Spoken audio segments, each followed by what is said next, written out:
IndianTelevision.com. Yesterday, we had some amazing and interactive discussions around various topics from the gaming industry, and we have an exciting lineup of discussions for today as well. I would now like to thank our partners for their immense support.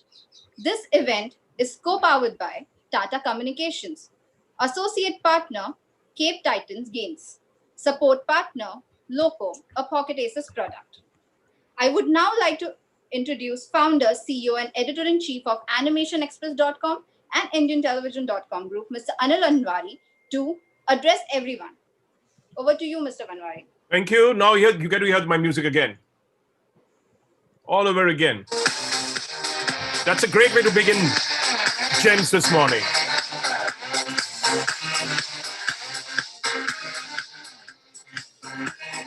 So we had a fabulous audience yesterday.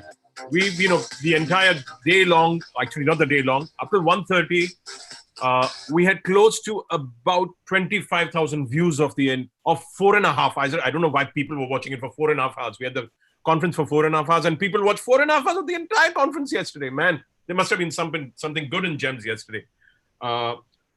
So 25,000 people watching it. I don't know how many are watching it today. We got some superstars in the first panel. 3 of them: Ketan, Shagufta, and then there is I don't know where Animation's disappeared. 8-bit. I hope he's not, got lost on one of his games, and he'll come in at some time or the other.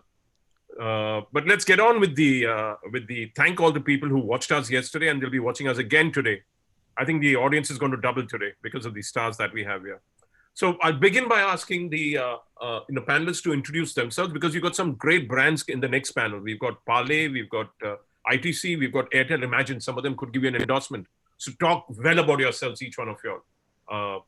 And they're big spenders. So I leave it to you all to talk about yourselves for a minute or two. What do you all do? And then we can get on with the discussion. Beginning with the lady first, of course, ladies first. Thank you. So my name is Shagufta Iqbal. I am more popularly known as Zaya in the gaming world. I am a YouTube live streamer. I stream like a bunch of different games.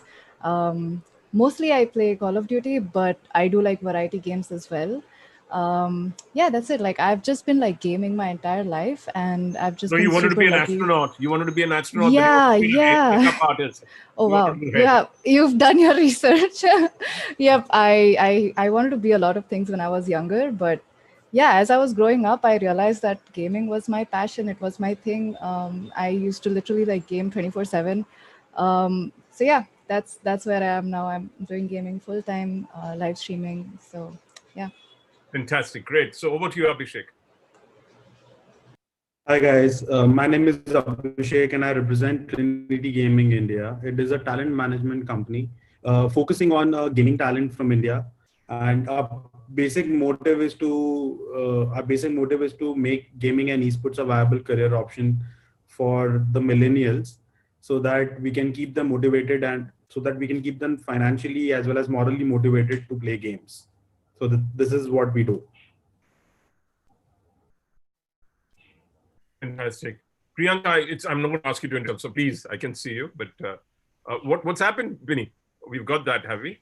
Sorry, I broke the entire routine. I was supposed to speak, then Priyanka was supposed to introduce yourselves, and then we were supposed to get on with the gig, but I broke the routine. I do that all the time. I'm the naughty boy of the company, though I'm the founder and CEO of the company. So can we have this off? I can't see who I'm speaking to. Vinny, can you pull off this slide? I can't see who I'm speaking to. Fantastic. So now after that, we have Soumitra is part of the team, so I won't ask him to speak. I have Ketan Patel. Yeah. So my name is Ketan Patel. I'm a content creator for Team 8-bit, and I'm a caster. I've casted few tournaments, or you can say many tournaments for PUBG Mobile till date, and nowadays I'm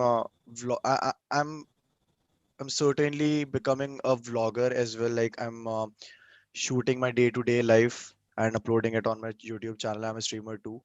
So yeah, that pretty much sums up what I do. So how many followers? How many subs? Actually, I have 720,000 subscribers over my YouTube channel. Yes. You are a rock star. And what's your handle on YouTube? 8-bit again. K18 Gaming. Great. Fantastic. So now let's move on to, we have Firasat. Hey, hi. My name is Firasat, better known as Firasat.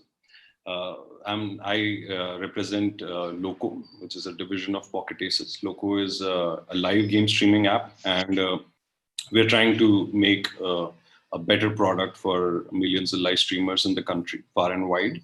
And we'd like to differentiate ourselves on the various innovations and the features that we make, which are gamer friendly. Fantastic. So welcome now. Let's begin with the stars today. So Shagufta, last year you said you weren't sure you'd make a career in gamer streaming, in streaming games and talking about games. What happened? I mean, why did you change your mind? When you had a day job, right? Last year? Yeah, I did have like I was a software engineer. But then like I just decided to focus on streaming more because like as even a hobby, I found out that I was actually like earning as much as I was through my day job. So I was like, why not just do it like full time and test out the waters, because I was already like I had 2 years of experience. I was like, let me take like 1 year off and see if I can do something with this, because I really wanted to get into gaming full time. So it was like a trial and error sort of thing. I just wanted to take 1 year off and do gaming. If it didn't work out, that I can already like always go back to IT, because like I had like that degree and 2 years of experience. So So what are you good yeah, at? Are you a programmer? What do you do? C++? What kind of? I was doing shell scripting, Okay. and yeah, basically like the coding and stuff. There's this tool called Informatica. I don't know how relevant it is now, but I just it want to know. was Yeah, pretty please good go ahead. back then. Yeah. Yeah. So yeah, I was doing that. So then I got into like streaming, like content creation and stuff, and it just slowly started building up. I was being recognized by like brands and sponsors, and yeah, that's now like I can sustain myself with like just streaming and content creation. So I feel like I've just been like very lucky on that aspect, that I'm able to do this like full time. You can pay your rent every Yeah. month with what you do. I mean, you're living in Bangalore away from Yeah, your parents. yeah. No, I'm in Pune now, Pune. and yeah, I can pay my rent, so that's awesome. And I you can can pay buy my all the rent, lovely my like lipsticks and the internet makeup bills. and the hair colors that you I just use one lipstick. That's like a thing. I just use the one. the hair color. I don't like any others. So which one Yeah, do this you was use? very The hair recent. color? Like The lipstick? Which one is it? this hair color, like it was for lipstick. It's like there's this like one shade of red by Maybelline, I guess. I'm not even sure. I've been using this for so long, I don't even remember the brand now. So Fantastic. yeah. And the hair color? This was like very recent. I never really did anything to my hair before. Can we have So some silence yeah, here, please, it was Mr. just Chingling? Can you put yeah. yourself on So mute, please? Not you, the gentleman who was speaking. yeah. Yeah, so it was very recent. Like I just wanted to do something with my hair, and I just went for it.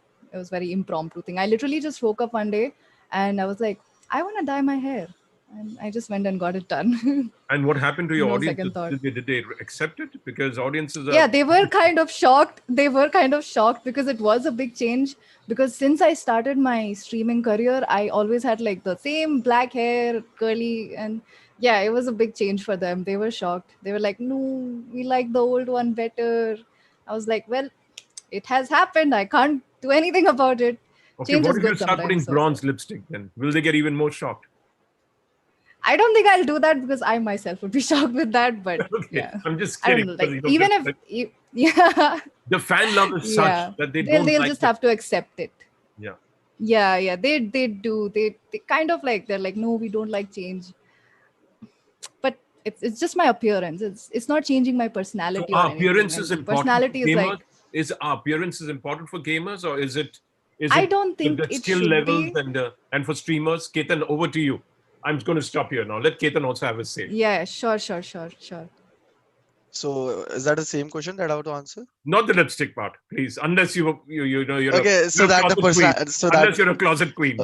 But okay, I'm not no, not. talking about is appearance very important to your audiences? I don't think so, but you should be having at least a positive personality whenever you are addressing your audience, because that is why they are looking up to. Like if you are streaming for 2 to 3 hours and they are giving um, those crucial hours of the day to watch you, so they should be having something positive out of it. So yeah, as I feel, not too much fancy, but yes, you can actually change you can actually change, like what Zaya said also. Like it is good to have something change, because it also change the perspective of audience. Like sometimes, yeah, like this personality can also adapt to some change also. Like if I go and pierce my ear, like few of my audience won't like it, but yeah, who knows, like I got attract few of the new audience might get attracted to it, like who loves piercing or something. So what is it about? Is it about the gameplay? I know in Zaya had said something Cert- like it's about the cer- gameplay and it's also about certain interaction with the audience. Certainly, my audience is totally over interaction, over skills, or over gameplay. And from starting, I've made that kind of genre in my channel. Like I don't go mad over the games I play or the serious type of streams, but yeah, I'm more over a entertainment streamer over than skillful streamer. Fantastic. So Zaya, what about you? You said some time back that it's also about entertainment. You got to find a fine balance, and Yeah, yeah. so I mean, and but you since then have you improved your skill sets in Call of Duty? Call of Duty? I would like to say yes. I used to be really bad before, but I feel like I have improved. But again, like my streams, they're not like professional gamer streams. Like people don't come to watch me to like learn the game or like learn how to play. It's more about like interaction with the audience. It's like again Ketan said, it's more about like that entertainment side of streaming. There are some streamers who are like professional players and they stream because like they want to show off their skill and they want other people to learn from them, but for me it's more like entertainment. So again, I have like one game, like competitive game, which is Call of Duty, but apart from that I do like story mode games and like horror games and like funny games. So it's more about like that entertainment side of streaming for me. It's And not just like I gaming, know. like And yeah. how do you keep building those stories every now and then? Because also, when you're doing a video, I'm going to put this to Ketan also. So every video has to have a beginning, a middle, and an end. Yeah. So you're almost like you're scripting for every episode. You're almost like a creator, a story writer every episode. So how does that keep going? I mean, how do you keep it going all the time? So nowadays I've been uploading daily vlogs. So yeah, I have to keep in mind uh, at the night a night before I sleep. Yeah, yes, I have to do this. That is basically the story part that you said. Like there are three aspects, like the start, the middle part, and the end. So I have to plan sometimes that yeah, I have to do that, but it might go into the different direction. Then I have to plan that, like then I can have that title, like yeah, this got failed. I was trying to do this. And yeah, storyline is also as important as the spontaneous part also in your content, because that might uh, catch some attention of your audience. Yeah, this guy is no other than a common man, basically. So yeah, the story part is also important, the planning thing is also important in our content. And yeah, that keeps us going. Like if like I was planning a content, like I will be locking myself down without phone, without any electronics, um, just 3 to 4 water bottles, and No beer. nothing. Okay, good lord. I Just thought me, we are inspired. just me and few water bottles Okay. along my side, and that might become a content for a day. So that is how I plan, like a different kind of storyline that audience might want to watch that. Like yeah, this is something new. This is something creative. Like what would that guy do in a locked room without a phone? First of all, a mobile phone. I'll just having my camera. That's it. And you show you log in the day, right? Not at night. Shagufta is a night bird. She does things at night. But you Yeah. do things in the day, right? Yeah. Okay, so she's a night bird, totally different. I mean, she likes to. So the question I put to Ketan. Yeah. So Ketan does like more vlogs, so I haven't really explored the vlogging scene yet. I do mainly like streams and stuff. And for my streams, like there isn't like a story because I just get on and play games with friends and I talk to chat. So yeah, I think it would be like different for me. But definitely like if you have like even when I play like story mode games, then like people get intrigued and they stay till the end. So I'm guessing like that should be there, like that interactive factor. I'm not much into like storytelling and all like through vlogs and stuff. So yeah. But you can tell a story during an episode, which you put out every day, can you not? No, so those are like mainly highlights. um yeah, I'm not really again like into vlogging and stuff. I post like for videos I post like highlight videos, like highlights of kills or like funny moments. But So do you yeah, see yourself evolving into that? I do plan to get into vlogging. To be honest, like I feel like my life is like so boring because I just stay at home and play games. So yeah, But I'll you have are to like think of ridiculously amazing, as your T-shirt says. yeah, I'm good at like games and stuff, but yeah, like having a fun social life, yeah, not yet. Maybe in the future. I am actually like planning to do vlogs and stuff. Um, so yeah, in the future, Now, I'm sure the hopefully. girls who follow you or the guys who follow you, some of the guys who are closet queens would like to see how you do your makeup, how you do your hair, etc. I don't even do makeup. I just put on a lipstick. That's it. I have thought of that. Like, what if I do a makeup tutorial? Then I realize, I don't even do makeup. I just have one lipstick and I put that on before my streams. So yeah. Great. Yeah. So coming back now on to the talent people, the managers. So this is the kind of people, these are the talents you're dealing with. So what do you guys have to say about the talent that you deal with? Firasat. Yeah, I mean, see, I'm not a live streamer, but I spend night and day trying to read data from not only our platform, from thousands and thousands of streamers from our platform, but all platforms basically. And something that I've discovered, and this is something that we've communicated to the talent, the esteemed talent that we have. Also, by the way, I'm so happy for this panel because I realized almost everyone here is a loco partner, connected Yeah. to in some way, and that's, and here goes my reference, and that's why I was saying that I try to communicate it to everyone that this whole thing is basically content. And content, as we know, is a stimulus.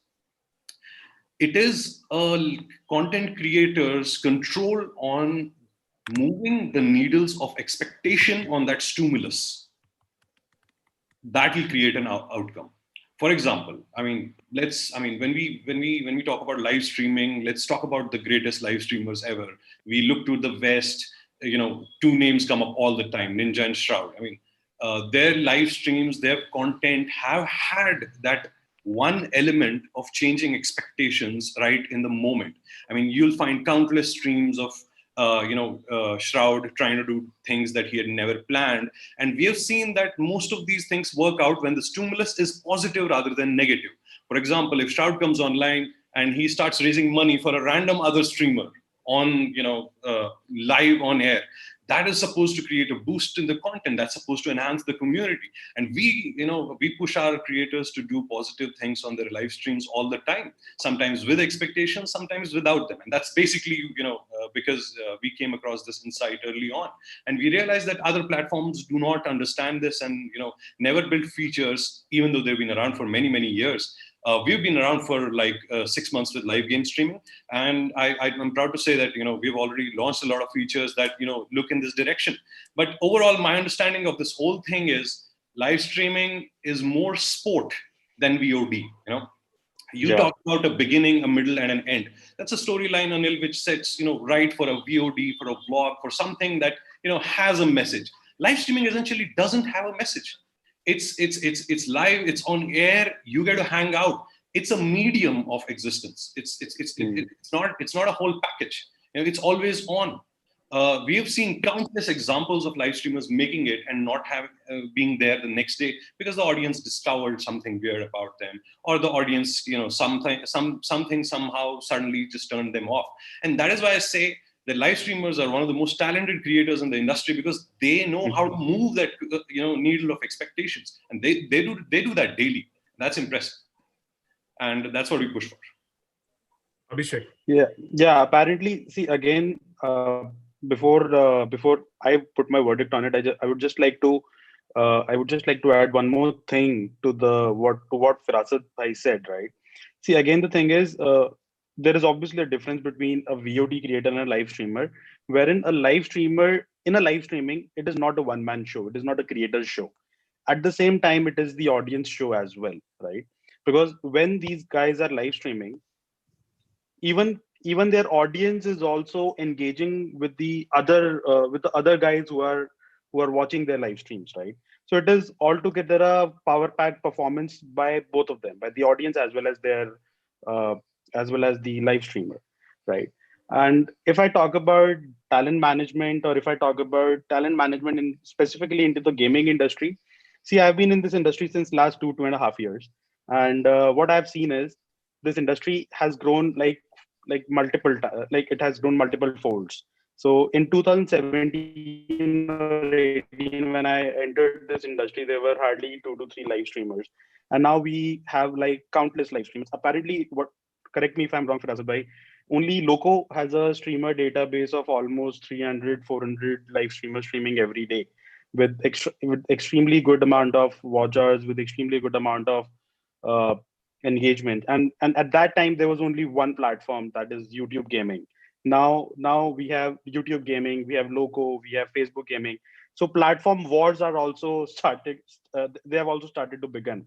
That what I feel is now it is a very great time to be into this segment, and it is also equally great time for a talent also to basically start making some money out of it. Because what I believe, if we are keeping a gaming talent financially motivated, he will be there for a longer time as compared to if we are not keeping them financially motivated. Yeah, so but if it's all about their live interaction, where do you guys come in, the talent management? Because it's all about them. They don't need you.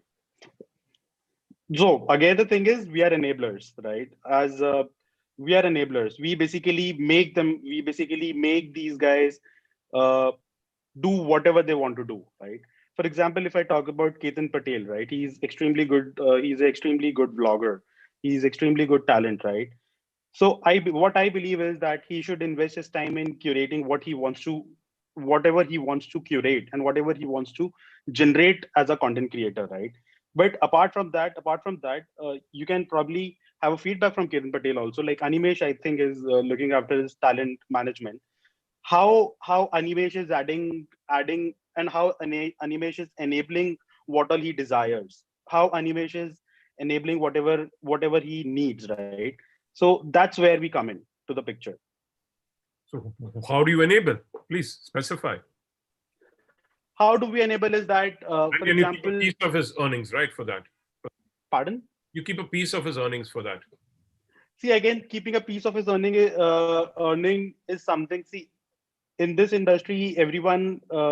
So in an industry, if you need to motivate yourself as well as motivate anybody else, right? That is a very much important aspect of any sort of an industry. For example, we have seen Bollywood industry, we have seen music industry. There are talent managers who are enabling talents requirements, right? We provide them with whatever facilities these guys want. For example, we are providing them with the design support, with the creative support, with the social media manager support. We have an in-house business development team who go out and pitch their talents and bring in money, right? So this is how we enable the ecosystem. Okay, but are you pitching them to brands? Are you pitching them to? Are you exploring Yeah. partnerships? Are you exploring collaborations which is Yes. work? You do. Yes. Obviously, as Firasat bhai just said, right, that on this panel there are like most of us are logo partners, right? So I cannot be a logo partner if I'm not a live streamer. But how am I a logo partner? Because I basically enable Firasat bhai's logo platform as well as the streamers, so that they can connect with each other. They can create a good sort of a meaningful partnership, and we just enable it. So give me an example of a good partnership you created of two For gamers, two game streamers coming together. So currently through our agency, we have almost 21 logo partnered live streamers. Okay. We have almost 21 partnered live streamers who are currently streaming on Loco, and we are basically looking after their KPIs, whatever it is provided by Loco. We are helping these guys deliver their minimum number of streaming hours. We are helping these guys deliver minimum number of social media, maybe social media promotions. So this is how we are creating a meaningful partnership. And if I talk about another meaningful partnership, last year we basically helped Asus ROG Phone 2 team to basically launch their Asus ROG Phone 2 in the market through a meaningful partnership with Tronton Gaming. And we basically curated and designed the whole 2 month long campaign, wherein we generated almost 10 to 15 million views by creating a meaningful partnership for Croydon. Fantastic. So there's some work you put in. It's not you're not taking your money for nothing, Shagufta. I have a perspective to this also, and I'll just add it Yeah. for Abhishek's sake. See, how I understood is that for a content creator, there is a part of his job that is known and a part of his job that is unknown. The part of the job that is known is something that everyone else is doing. But when you are like at the cutting edge or at the top 1% of something, a large part of what you're going to face is going to be unknown. I'll give you a recent example of how Abhishek and us partnered to fix something. We have a streamer from Nepal, and Yeah. paying him became a pain for us because we never had a streamer sign up from abroad, and this was the first time we were figuring out how to pay the guy. And our team, because they're not known to such sort of a system, had a lot of queries. Abhishek's team stepped in and they said, we'll take it up for us, and they sorted it out for the streamer. The streamer in Nepal also didn't know how to get money from a company that's in India. So I'm mentioning the known part and the unknown part. What Abhishek's team gets to keep the money for, the money that you mentioned, part of his earnings, is basically the serving that part of unknown. And that part of unknown is actually what gets the content creators trust in the managing agency. That's short perspective. Fantastic. So also, talent managers also have career graphs. They push you on. I'm going to ask this to the talent themselves. So what do you see your career graph moving forward as? Shagufta. I mean, sorry, Zaya. If I keep calling you Shagufta, people will kill me. That's okay. Do you have a So sense of a career graph, or you don't have a sense? Right now, I just want to focus on streaming and like content creation and stuff. I haven't really thought like of what I'm gonna do like when streaming, kind of falls down. Huh? Um, You're being that's kind of little like, nasty saying to streaming is be going to fall honest, down. I'm completely You no. expect I it to don't think fall. it's gonna go down. But like, I'm getting older. I'm getting older. Like, I don't know You how look long I like can you're sustain not a this. day older than But I 16, man. yeah, thank you Okay, for that. continue. But yeah, like yeah, so that is something that I worry about also. Like, I don't really have like a career plan. I just love streaming. That's why I got into this, and I will continue streaming for as long as I can. Like I said, I wanted to get into vlogs, so I will probably start doing that as well. I've been like listening to a lot of like podcasts lately, so I was thinking of like starting my own podcast as well, because that is like another form of content that you can create. So yeah, it's just like more and more like content creation. That's my career graph right now. And like hitting those numbers on YouTube. So yeah. So what if you don't feel like streaming one day? What happens? I mean, do you have to go in front of your camera and you've got in your computer and you've got to? Good Lord, I want to be in bed. So that is one thing of one good thing about being a streamer and like being your own boss per se, because like one day if you don't feel like it, because you don't want to force yourself to stream, because then it's not natural, and it just like even your audience doesn't enjoy it when you don't enjoy. So you can just take a day off and then come back again the next day. If there's like a time where I feel like I don't want to stream, maybe that's the time I should realize that streaming is not for me and I should move on. But I don't think that's going to happen for me. I've been doing this for like 2 years now, and I love streaming. There are some days when I just don't feel up for it, and I just take breaks on that day and then come back again the next day. And then they back to welcome you streaming. back again, and they welcome you Yep, back. of course, of course. And it's actually good to take You don't see breaks a once drop in a while. in the audience. You don't see a drop. No, not really, not really. And they like drops, like they actually like look forward to it. They're like, if ever you like, are you okay? And this and that. We were waiting for your The distance stream. makes the heart grow fonder. So you're recommending that you take a break. So on to Ketan now. Let's get Yeah. on to Ketan. So he has a chance to speak to. He's logging. So if he doesn't feel like it, he can still, log for himself. If he feels crappy, he's got a fever, he can still log, right? Yeah, I can. In between of this this talk, the whole conversation, I can put up my camera anytime. Are you? I can. No, but are you doing it? No, Do it. not Let's see. not Let's now. see. Let's see whether it works. Whether this conversation works. Anyway, I'll move on from there. No, you can really, honestly telling you. Actually I thought you are allowing me to put up my camera Please in do. between of this Please go ahead. conversation. Please go ahead. I'm giving you the permission. Go ahead. Okay, so can I publish that part of the clip into my vlog? Please go ahead. It's okay. Perfectly fine. Okay. Attribute it to us and do it. And let's go ahead with it. Let's Okay, fine. let your watchers and your viewers also get to see Zaya and Firasat and understand what's going on in the ecosystem. We've got a question from the audience. I've got Priyanka rudely telling me, ask the question. Is there an opportunity to help streamers who don't know how to leverage their experience in the future? Firasat and Abhishek can take this up, and I don't think for one, I don't think any content creator knows that he's gonna be huge when they start outright.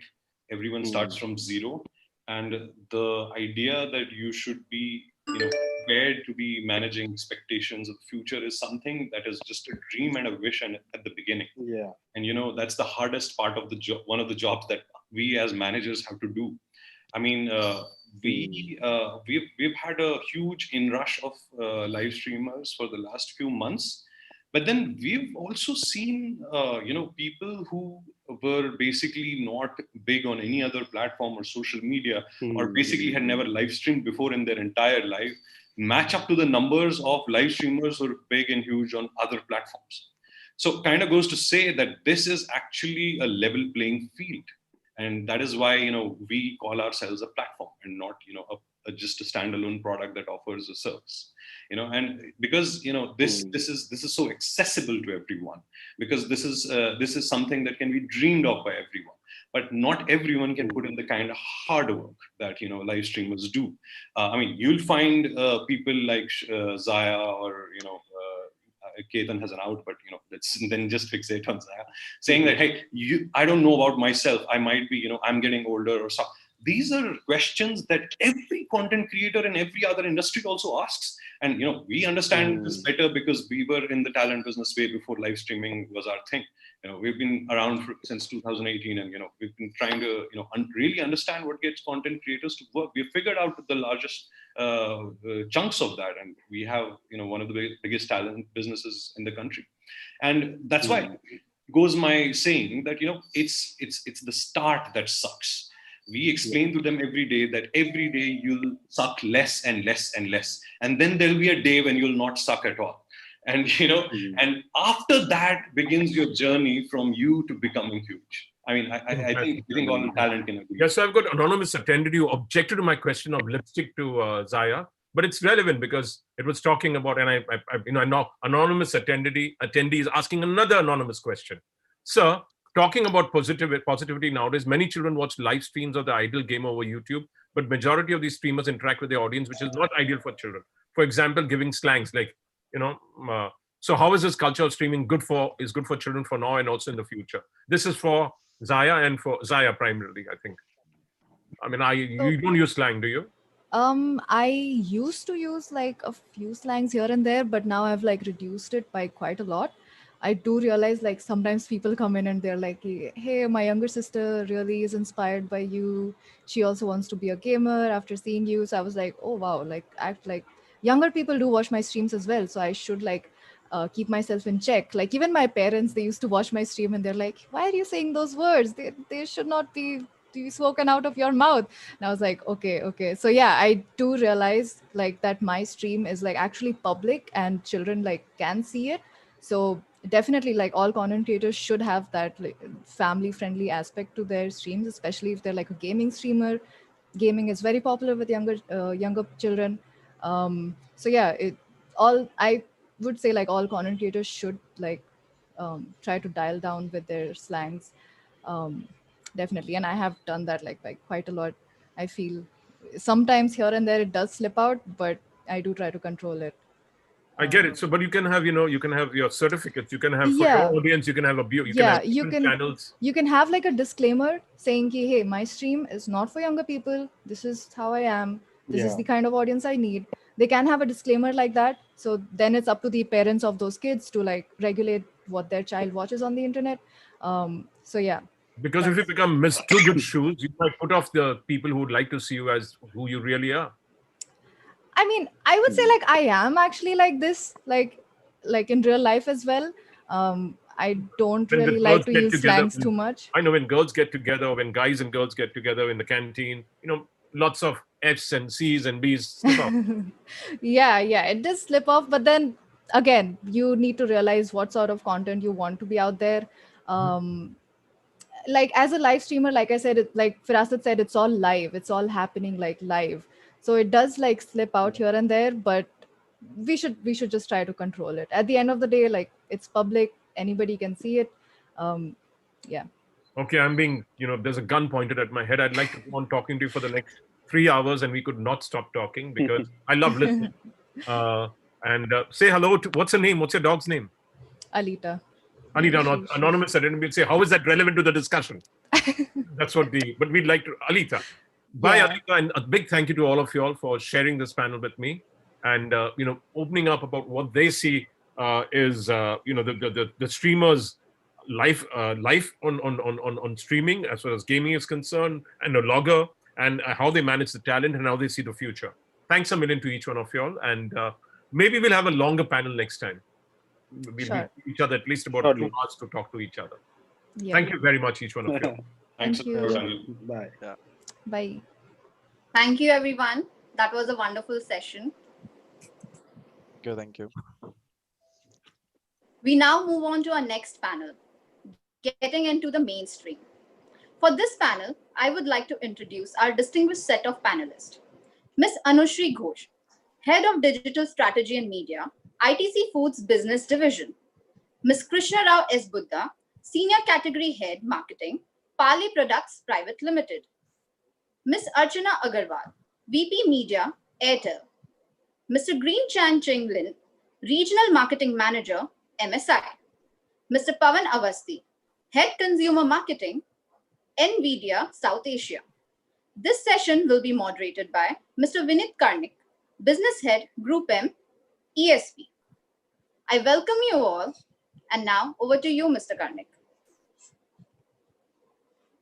Hello, good morning, everyone. I hope you guys are doing pretty well and are safe and healthy. Just to set the context, had a very, very exciting previous session on streaming, and I got a chance to hear some of the absolute young budding talent for the last 10 minutes. So a great context to something that we are going to be talking to you about. Okay.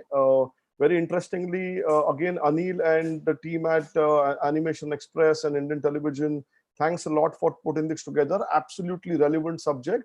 And it's really a gems. I mean, it's a gem of a crown because today we have just getting into the unlock mode post the lockdown, and the gaming esports have really triggered a lot of conversations and excitement within the gaming community, within the marketing community.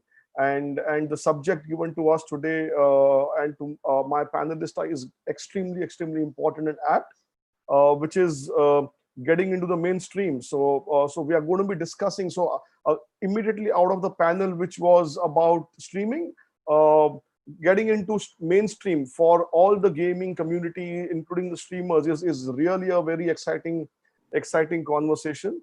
So what I'm going to do is I'm going to be very quickly setting context for the viewers and the audience in terms of what the gaming sector looks like from a marketing perspective. Okay, and then we will go and deep dive into some of the global context, some of the technology part of it, and of course we have got three fantastic marketeers who are brand custodians in a very very big and relevant way from our perspective, and we will then open to some questions for them. So just to set some context, the Indian gaming landscape, okay, the online gaming landscape is about 365 million live active users, okay, who spend about on an average about 60 plus minutes a day, almost an hour a day playing any game of sort, right? Three out of the four preferred mobile gamings, okay, and we are amongst the top five gaming markets in the world. Now, a very very interesting observation on this one is that three out of the four people who play game in India are they prefer playing on mobile. So very clearly evident that India is going to be a mobile first market. Unlike the West, which is more console driven or a PC driven, India is going to be a predominantly a mobile first market. Now, from a smartphone, now that we have established that it's going to be driven by a mobile and a smartphone driven market, 31% growth rate is what we have seen a YOY in this segment since 2018 that we are tracking, and about 14x growth from 2010. Now that's very clearly evident the reason why Animation Express and Indian television has found it relevant to do a summit on gaming and esports. Absolutely relevant because it's absolutely a growth story all the way. We have seen a 13% increase in app downloads over the last 1.5 year, which leads into a market growth of almost about 40% from an Indian gaming industry perspective. So basically, what is driving the gaming media and platforms landscape? So very clearly, online gaming segment is driving enormous amount of engagement, and we have seen that in the previous session where so much excitement around streaming and content being driven. Esports is expected to be transforming the gaming industry in future. Okay, that's what is the prediction most of the experts within the country and outside are predicting. New levels of excitement are going to be creating through the tech platforms. Millennials are going to be driving the entire ecosystem and the growth phase in this sector. And as we spoke earlier, it's going to be a mobile first market. Typically, whenever we discuss this, we normally encounter the questions like, is gaming driven by skill or is it driven by luck?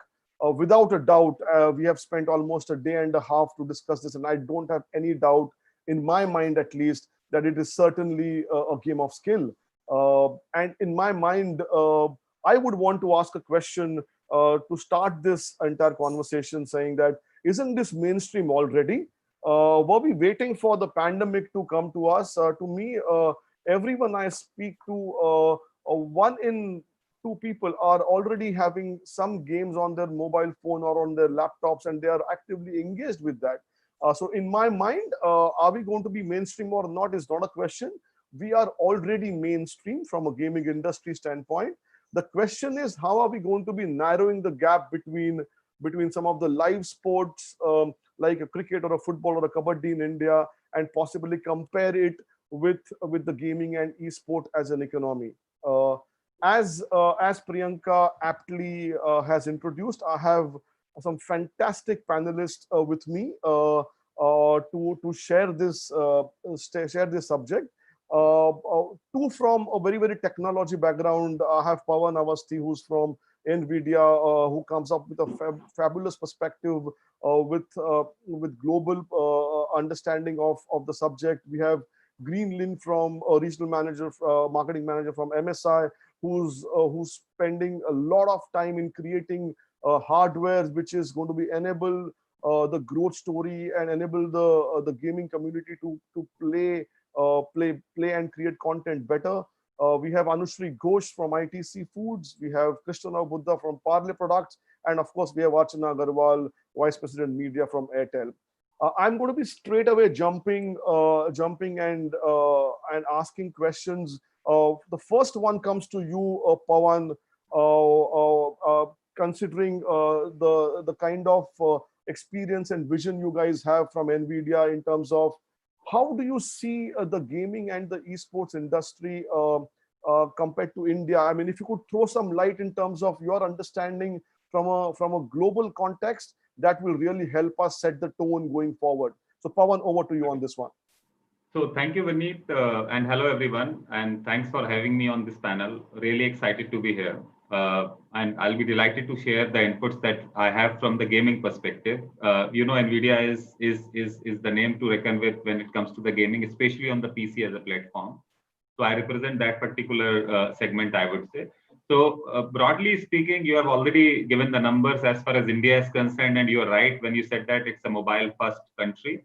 But from the global perspective, and that's where the difference lies, India is a bit different here because globally there are close to 2 billion gamers when we talk about gamers in general.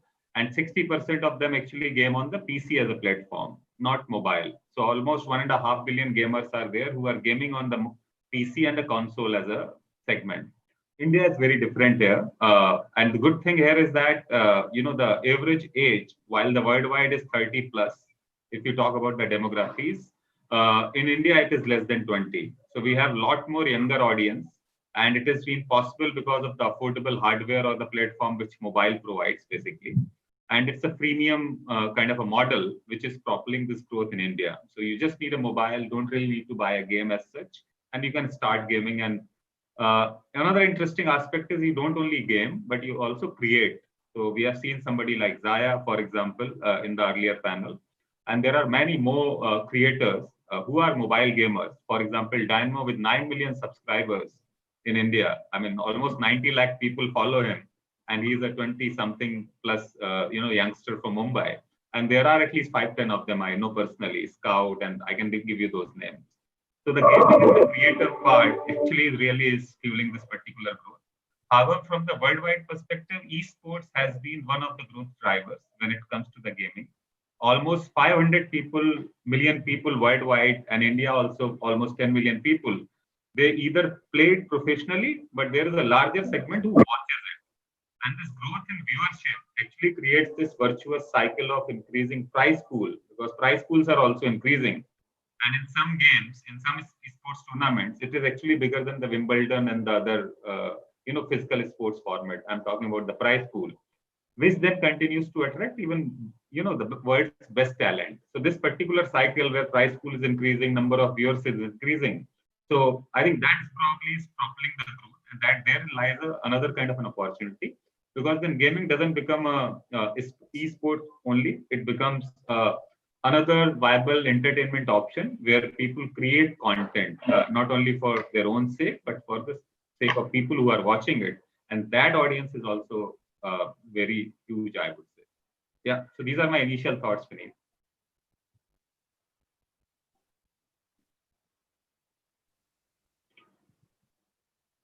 Vineet, over to you. These are my initial thoughts. Can you hear me?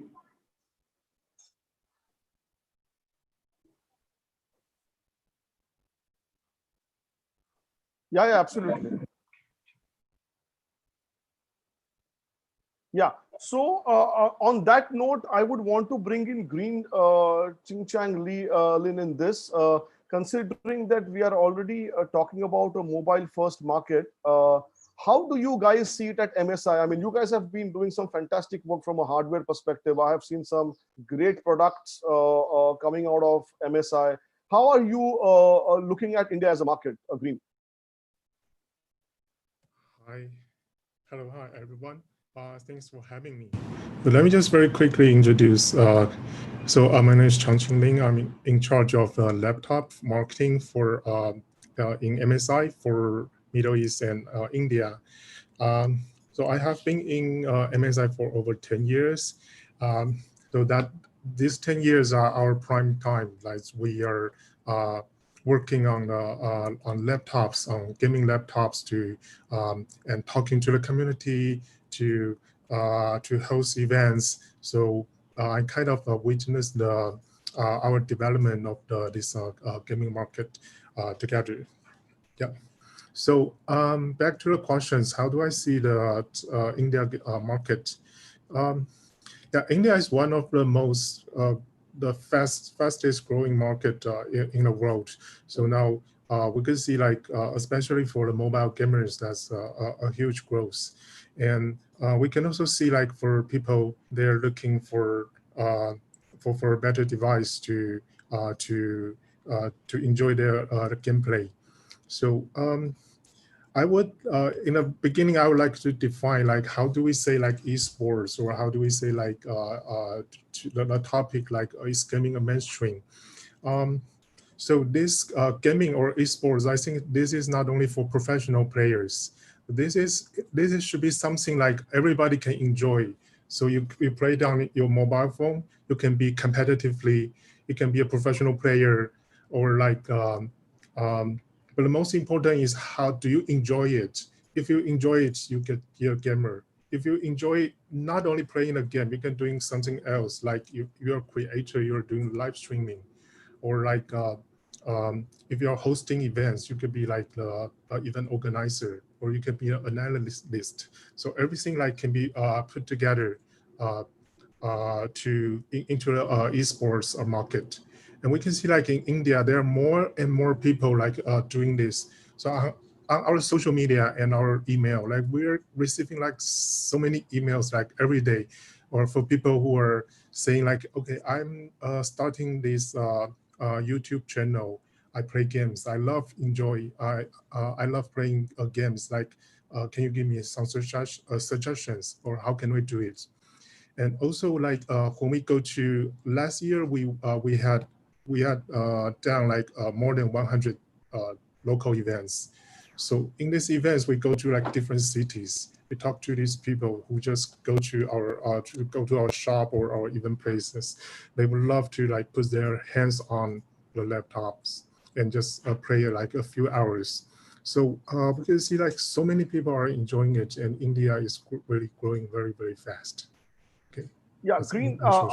I get what you're saying. The question that I wanted to possibly ask you was that we already have established the fact that India is going to be a mobile first market. So are you saying that MSI is catering to the people who are want to be taking gaming as a sector professionally, or sort of semi-professionally? Because and do you see esports as a industry shaping up in India from a mobile as well? So I mean, do you see the esports tournaments in India being organized and people are playing on the mobile, unlike the West where most esports tournaments are played on a console or on a PC?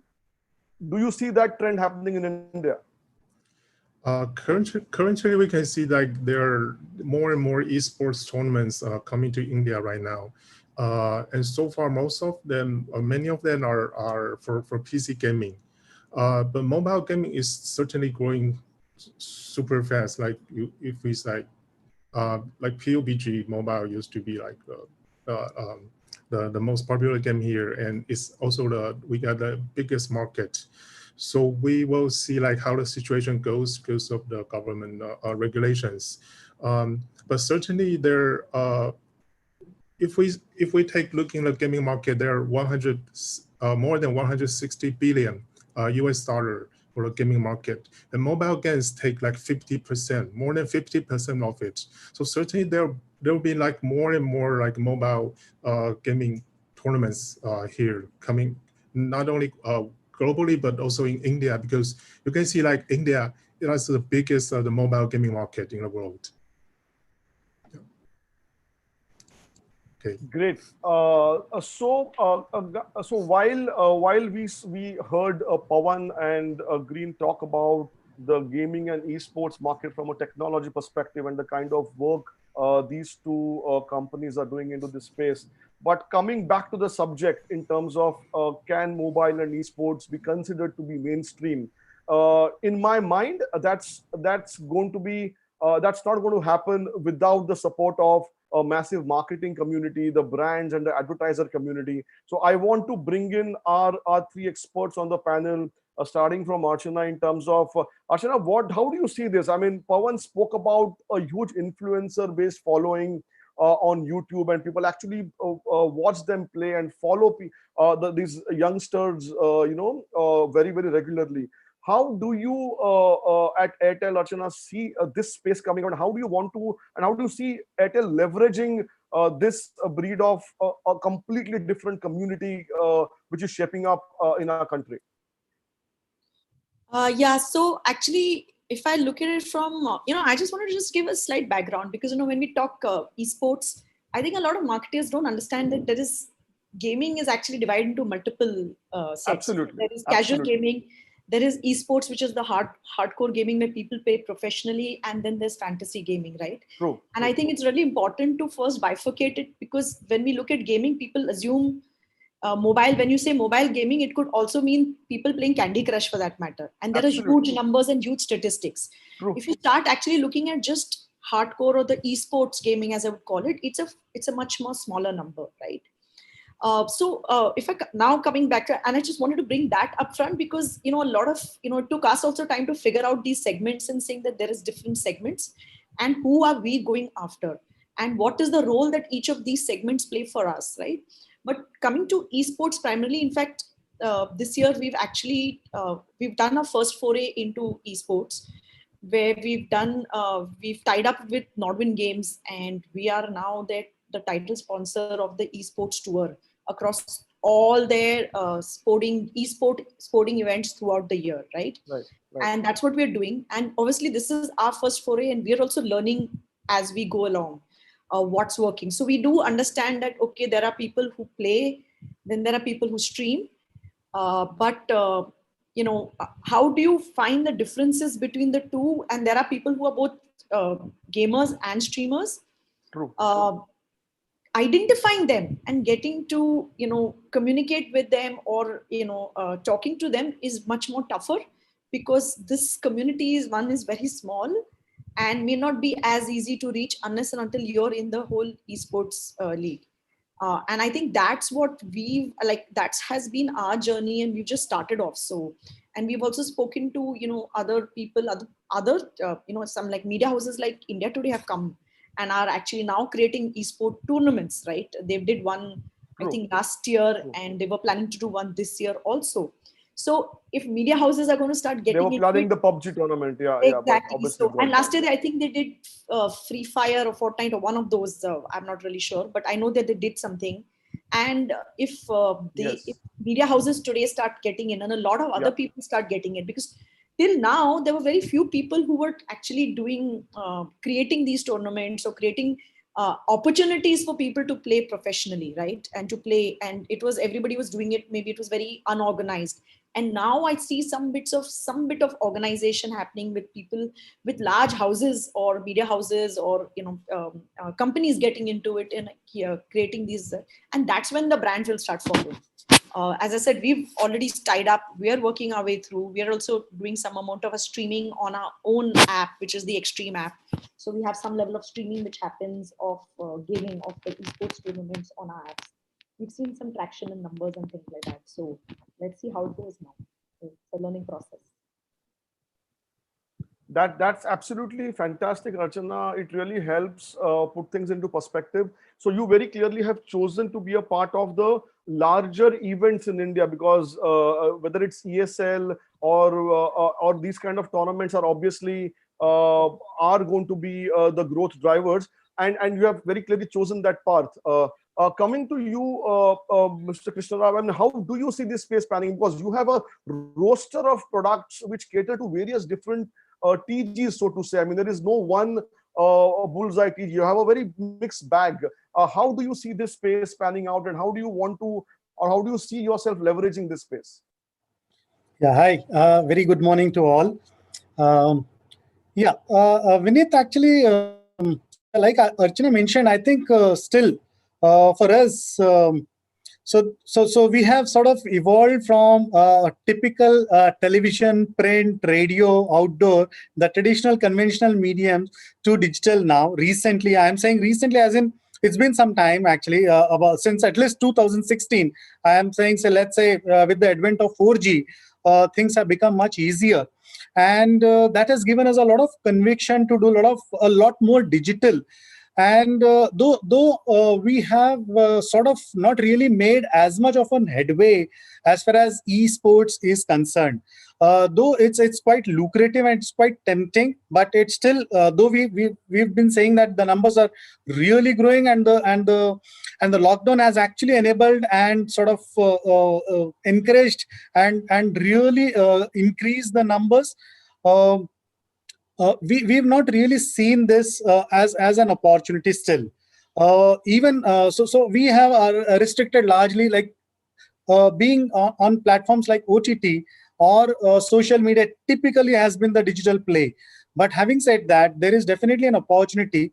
But as a marketer, so it's about roughly about 4 to 5 years ago, we sort of received a sponsorship proposal, but actually we could not really understand. So as a marketer, my submission is there is definitely a need to do a lot more events, lot more education as to what are the opportunities, what are the ways and means to be a part of esports. For marketers, for media experts, I think this is very important to understand how the mechanisms of esports, so that the brands can come forth and sort of participate. Okay, so that's a great point, and Anil, I think from a Indian television or animation express standpoint, this is a great point, because the subject of gaming and esports becoming mainstream. I think the moment you have parlay products leveraging the esports and the gaming ecosystem, I mean that will make a great headway towards making it mainstream, isn't it? Coming to you, Anushri, I mean, you understand the digital landscape pretty well, and you've been working in this segment for quite some time. How do you see your set of portfolio using this? I mean, have you done some kind of a work already? Are you leveraging it? Your opening thoughts. Sure. So I think, hello everyone, and it's wonderful to be on this panel, and it's a large learning experience for me as well. And I think I'll begin by saying that I really resonate with what Krishna Rao was just saying. Being a house of brands of a whole lot of large CPG brands, which kind of traverse in terms of the target audience that we want to kind of reach out to. So whether it's females, and I know for a fact that the casual gamers of India are predominantly females. I think we have got 49% of, that's what I was reading somewhere. I think there's a predominant salience when it comes to female audiences in casual gaming. And of course, there are, professional esport tournaments, etc., which are kind of around, and of course, working with the creators. But as a media individual and as someone who's kind of representing brands, I think there are a couple of 3 points, and I think Mr. Krishna also made those points. To begin with, I think the way we advertise on gaming, and yes, we do advertise on gaming simply because we have brands that talk to that 15 to 25 or a 15 to 30 age group, whether it's a snack brand or it's a confectionery brand, we are consistently reaching out to these audiences. But, one of the questions, and that's one of the questions that, media people actually put out a lot, that the more engaged the audience is, interruption-based communication becomes that much more annoying or that much more interrupting. And does that kind of play a negative role when it comes to, driving the mind measures, or, is there a little bit of a negative connotation that is left in the mind of the consumer because it's annoying? Because the consumer is playing something and there is an interruption-based communication that comes in. So that's point one. Then as a media individual and as a brand owner, I have questions around the efficacy of in-game advertising, or even, do mind measures really move if I have co-created a game on a particular platform? Does that really kind of drive effectiveness and efficiency for brands? Because these are extremely engaged platforms again. And the consumer is actually paying to kind of get rid of advertising. So, given the platform, the nature of the platform, the effectiveness of advertising is something that needs to really be established. And this is like how, larger digital players, when digital was becoming mainstream, your platforms like YouTubes and Facebooks of the world had to kind of come up with a whole lot of proof points to establish to us that a platform like this is really viable in terms of moving your business objectives. So I think one of the large questions that exist in our mind that yes, there is a captive audience that's playing a whole lot of games that's really engaged on these platforms, be it on YouTube, consuming content created by creators, or it's the mobile casual games, or even esport tournaments as well. What is the role of branding and advertising, and how effective and efficient is that? How brand safe is it? How viewable is it? All of those questions essentially kind of need to be answered, which have not been answered in a more effective manner. That's why you will see gaming is probably less than 2% of the overall media mix still amongst the large advertisers, right? So I think those would be my initial thoughts. That yes, as advertisers, we know that our consumer is there, but we need hand-holding, we need much more information, we need research, we need some kind of validation, case studies, etc., to kind of understand how it kind of plays a role, in this entire journey of brand building, so to speak. Very, very pertinent points, Anushri, Krishnarav, and Archana, from all three of you. And I think this is going to be very, very important, setting the context going forward for the industry. And in the last 6 months that we have been locked down at home, I have personally done at least 50 to 60 gaming based webinars for our clients internally to possibly and I completely agree with you. I mean, including me, I mean, the kind of age group I belong to, I mean, we need that hand holding and that learning, because I'm not a first generation gamer. I mean, let me accept that, right? So from that perspective, I completely agree. You need a lot of hand holding, and that's what as industry we should, look for.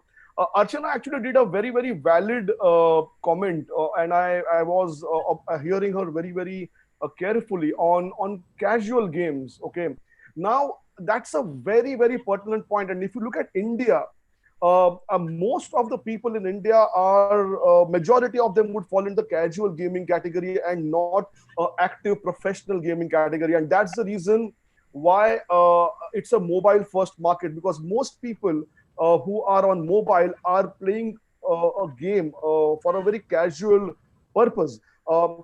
Giving you a global context, and I would want to bring Pawan in on this one. I mean, in my view, whatever little I have learned over the last couple of years that I'm being a student of this space, is that most of the right holders who are successful in this space are successful because of the in-app purchases as a business model. Okay, so you play a game, there are a lot of powers or things that you possibly buy within the game when you're competing, and that's a very, very big revenue model. Followed by subscription-based games, and then comes the advertiser-driven model, which in India is at a very, very early adoption stage. And I completely resonate your thought, coming from a media background, that it's in a very, very early adoption stage.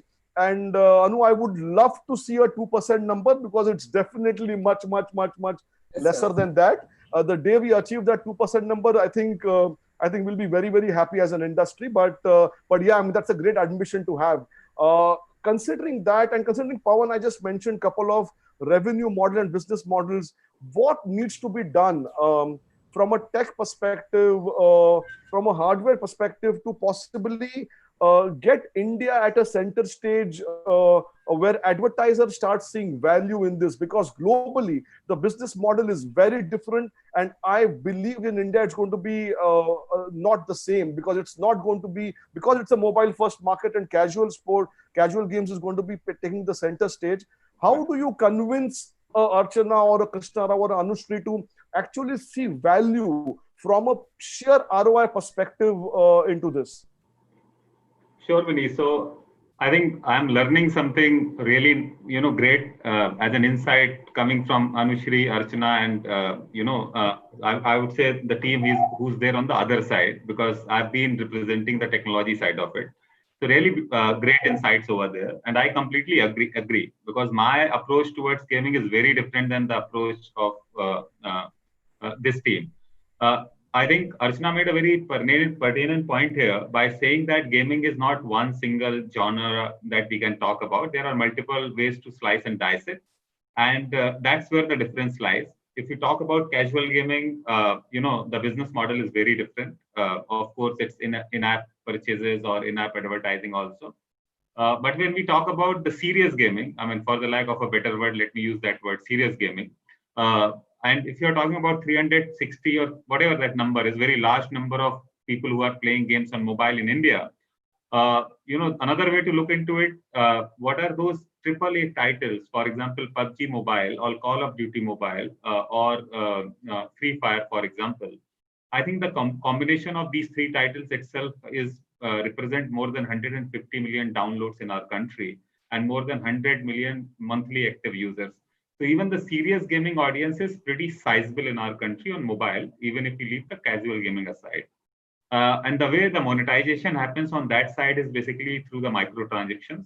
And that's where all the publishers have learned basically, which is very different than the monetization which happens on the PC gaming side of it, where you have to upfront buy the game, especially the AAA title games, which are actually bigger than many Hollywood movies.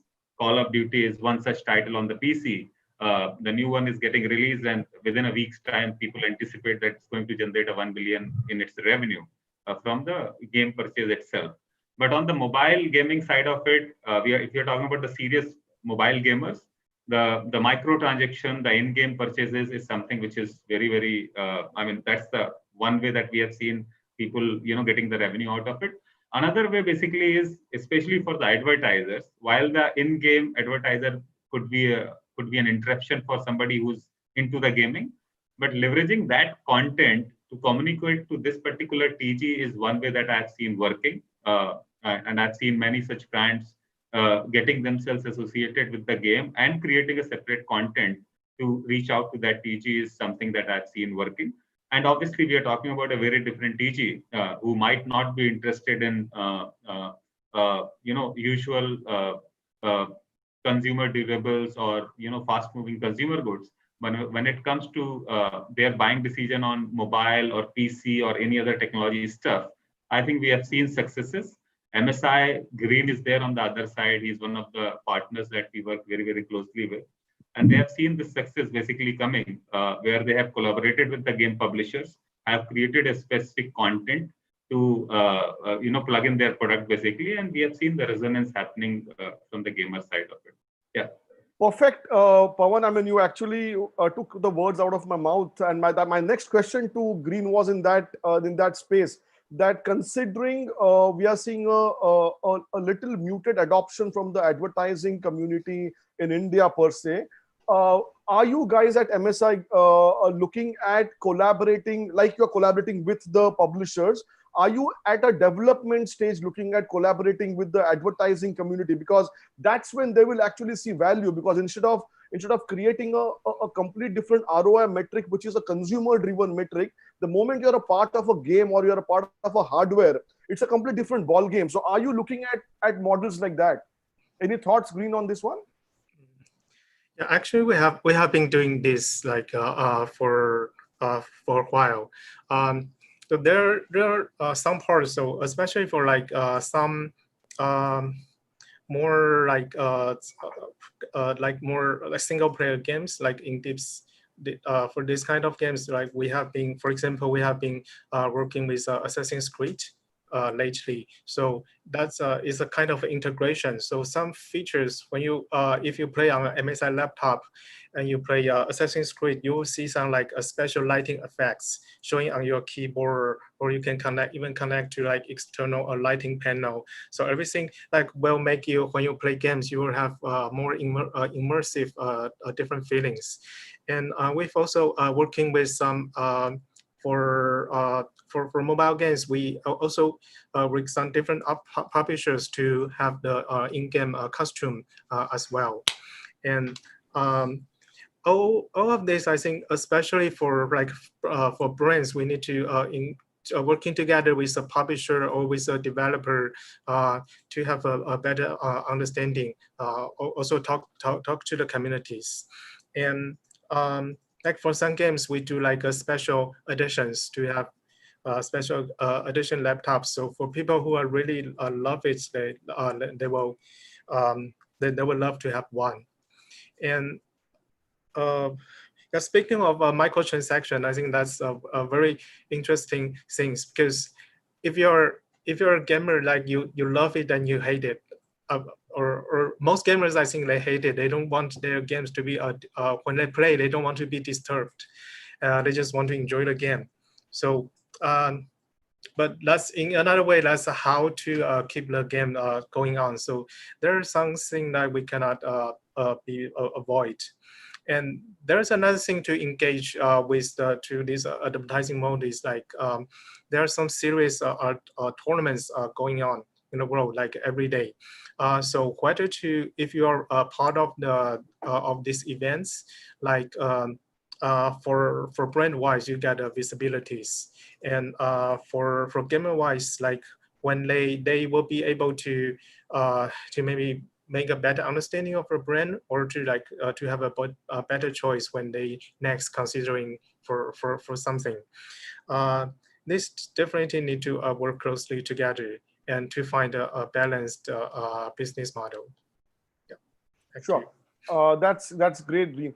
So one of the questions from that I see in the chat box is from Mr. A.R. Krishna, who's saying that why do we already think it's mainstream, and why do you see so many fewer teams representing India? I think the answer pretty much lies in the subject, where we are actually debating a lot of interfaces that will come together, because the moment you have got more of esports and more of console driven kind of events happening, you will see more teams participating, and it's eventually also a matter of profession if someone wants to choose, and therefore people are going towards the streaming channels more and not creating teams, because we don't have so many opportunities in the country yet. Having said that, from a marketing standpoint, and this question is going to be common to all you three, Archana, Krishna, and Anushri, that if there is a wish list that you want to draw, that as marketeers, what would you want the industry to do for you guys to take them seriously, or for you guys to leverage that platform? And we already have Pawan and Green making very, very strong points that gamers don't like to be disturbed from a advertising coming on their standpoint. So they are more immersive and not so much interruptive. So if there is a wish list that you will have, because very clearly the reason I'm asking this question is there is a massive amount of captive audience there, which none of us would want to miss, right? I mean, that's a fact. Yeah. If we want to talk to them, what could be a wish list which possibly would be on your drawing board, respective drawing boards, going forward, Archana, Krishna, and Anushri?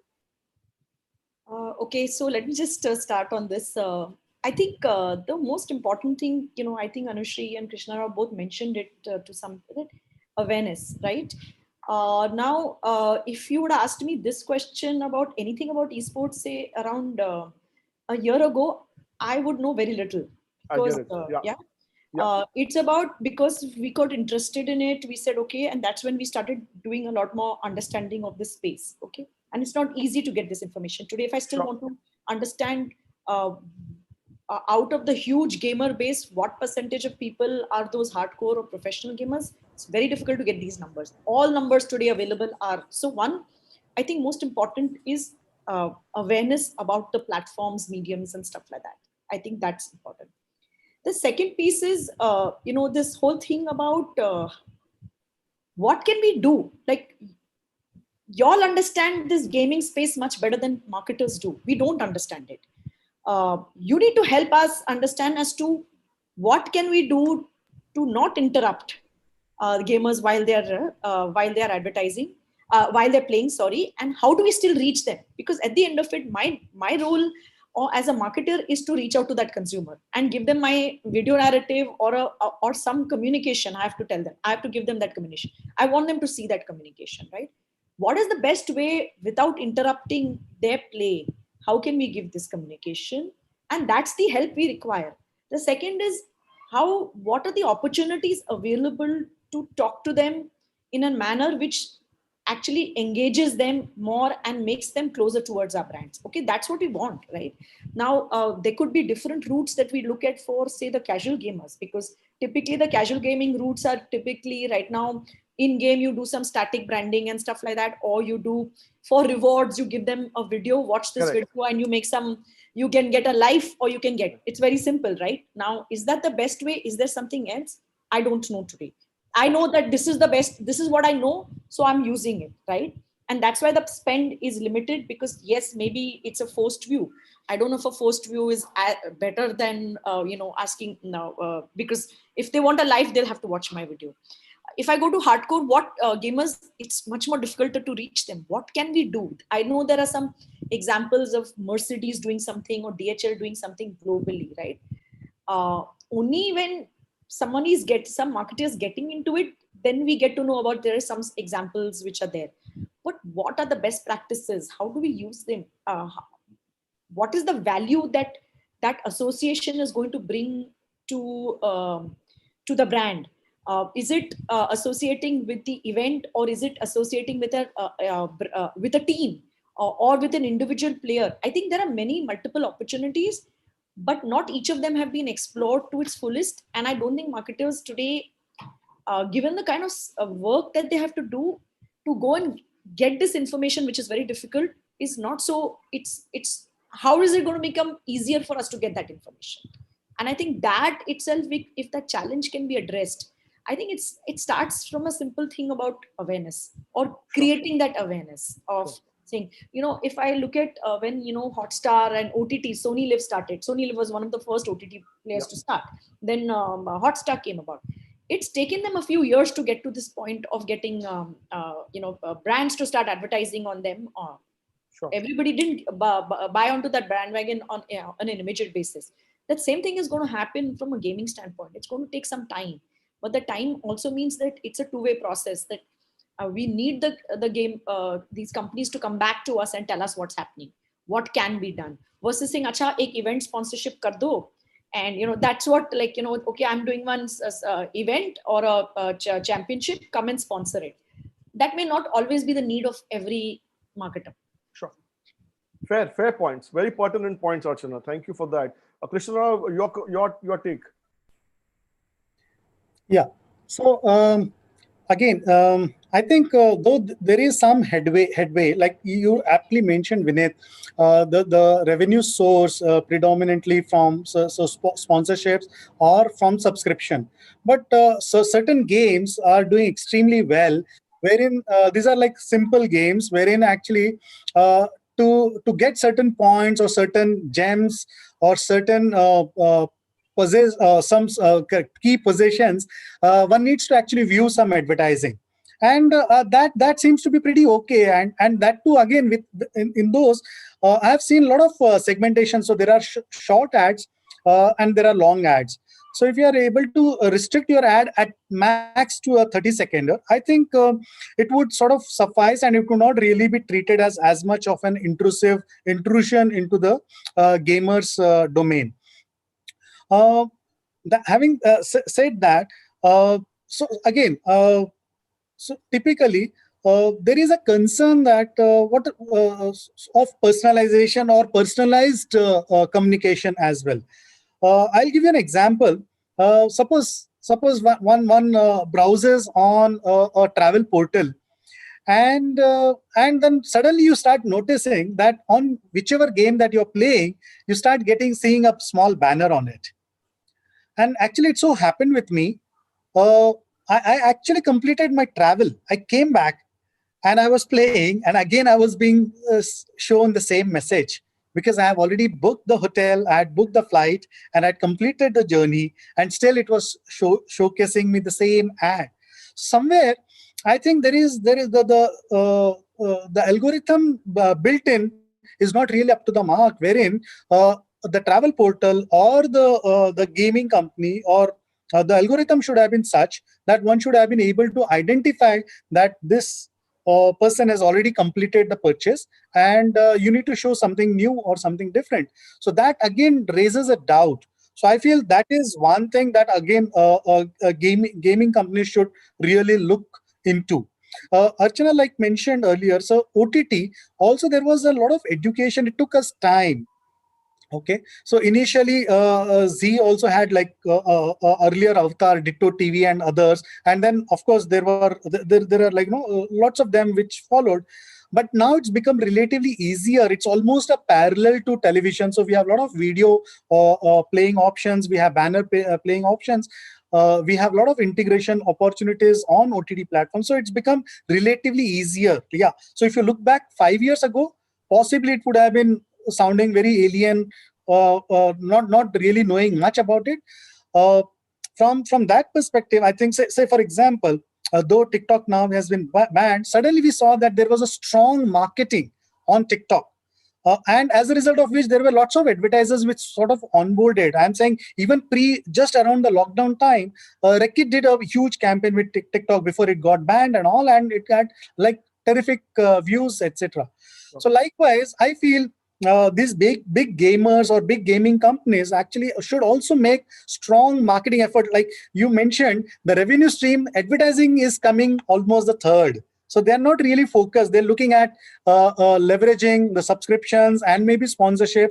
The advertising possibly might come later, wherein actually I feel the wish list would be that there should be strong agencies, representatives of these companies, which should come and educate the marketers and make them participate. And I think it has to be worked out mutually to everyone's benefit. Fantastic. In fact, Manish Agarwal, I can see him join in just now, and he must have heard your comment loud and clear. On that note, Anushri, you get the last word. I think there is nothing more that I can add to whatever has been said by both the marketers here, to be honest. And Archana spoke about the journey, and I think Krishna also touched upon that. I think the journey is extremely important. And as digital players started to grow, I think there was a lot of strategic partnership that started to happen.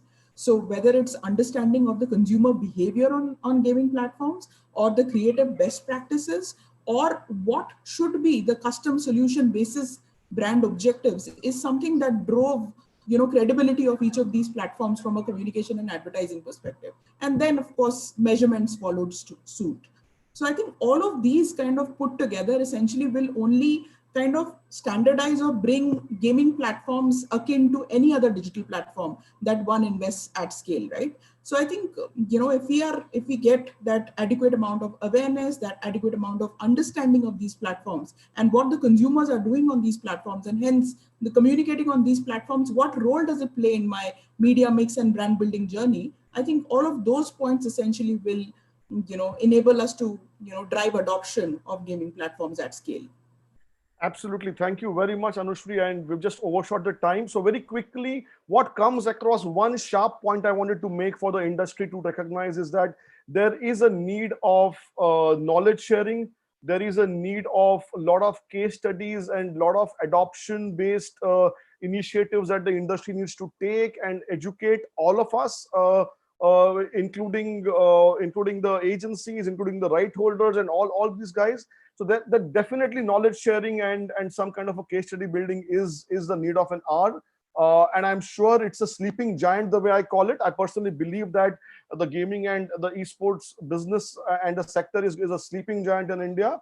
And I think no sooner the efforts like these will ensure that we will reach the goal post at some stage, and we will be discussing absolutely a lot of things at scale and make this a truly a unique and a compelling industry to look for. So thank you very much, Anushri, Krishna Rao, Archana, Green, and Pawan. And thank you, Anil, Indian Television and Animation Express. Thank you, Vineet. Vineet, I'm over here. Vineet, I'd like to thank you for the way you took this panel along and all the panelists.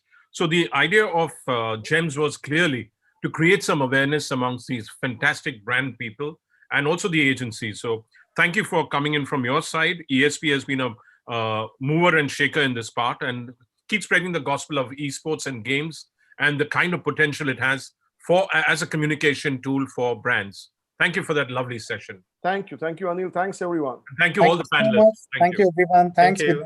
Thanks, Thank you, Anil. everyone. Thanks, Anil. So I thank you all for this engaging discussion. And we now move on to our next panel, Maneuvering Through the Indian Maze.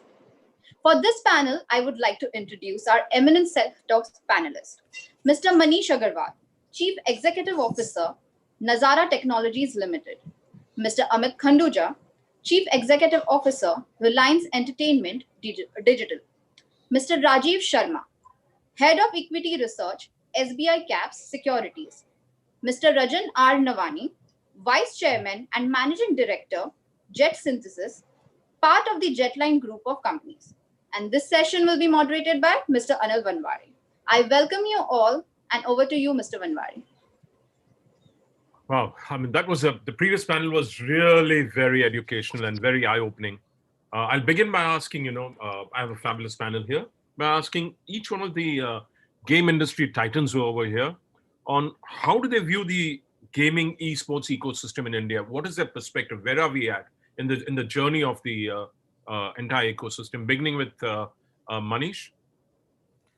Hi, Anil, and hi, Rajan, Amit, Rajiv, everyone here. Thank you for having me. Anil, before I start, I also have a message for the previous panel. I was listening to them, and I've been a marketeer for quite some time, as you are aware. And as a marketeer, it was my responsibility to keep myself abreast with what's happening. Where are my consumers? What are they consuming? What are they spending time on? And try them, because that was the gospel we had in Levers, that you need to be really knowing your consumers, meeting them, and living their life. I think a lot of onus while is on the industry to create awareness, but I'm surprised that it is I'm sitting on a high chair and you need to come and tell me and evangelize me and make me aware of it. While there are 400 million gamers who are playing this is a medium which they are spending most amount of time. And as a marketeer, if you can't be a consumer yourself, you are not playing games yourself, there is no way in the hell you can understand it, how much amount of pitches we can keep doing it. I get what you're saying, but you sound a little peaked right now. Yeah, absolutely. Absolutely, I am. Because I believe that as a marketeer, you need to really understand that where is my consumer, and especially if you're talking to a 14-year-old to 25, 30-year-old, they are spending copious amount of time on gaming, and that is will continue to increase. So effort to really become a gamer, I'm not saying you to become a hardcore, mid-core gamers, but taking an effort to play yourself games and understand the medium. All of us understand the TV medium very well because that's what we have been born and brought up. And hence that medium naturally comes to us, likewise for radio. Adoption of the new medium and becoming consumer of new medium is also very important for a marketer. I get it now. I get it. So, but from our perspective, we believe that there's some awareness to be created. While absolutely, because there's so much of multiplicity of media, it's challenging for them to get the right kind of information. Hence, GEMS was put up. We've had many other initiatives in the past, but this was one of the first initiatives where we got in a lot of brands to come and express themselves. So I'm really happy for the feedback they've given us. And from our perspective, from the gaming industry's perspective, we have to do a lot of evangelization. Yep. That's a reality. Yes. Take it as a reality. Amit, Rajan, all of your, and even Raji will tell you the same. He's from the investment background. I'll begin with Raji then, a financial perspective. How do you view this entire ecosystem? As an investor, as somebody who recommends, who analyzes, as compared to television and as compared to OTT? Yeah, hi. Hi, Anil. Hi, Manish. Hi, Amit. And hi, Rajan. Thanks for the opportunity. So this is an evolving segment, so today it is more about the VCs and the private equity, which is looking at the space. And we are yet to see some IPOs in this name. But this is an evolving segment as far as investors are concerned. They are not only looking at the absolute opportunity which is present here, but also the potential disruption it may have from the share of ads to TV, OTT, and investors have also looked at the way the short video format suddenly came and became such a big hype, and TikTok came after Facebook was all settled, Facebook, Instagram combined, and then TikTok became so big. So they're always looking at small things which start small and grow very big. And gaming in India, there's been a lot of skepticism, particularly mostly around the regulatory regime, and there are still some things which are state subjects, which make the regulatory stability little tricky for the investors. But yes, it is considered evolving.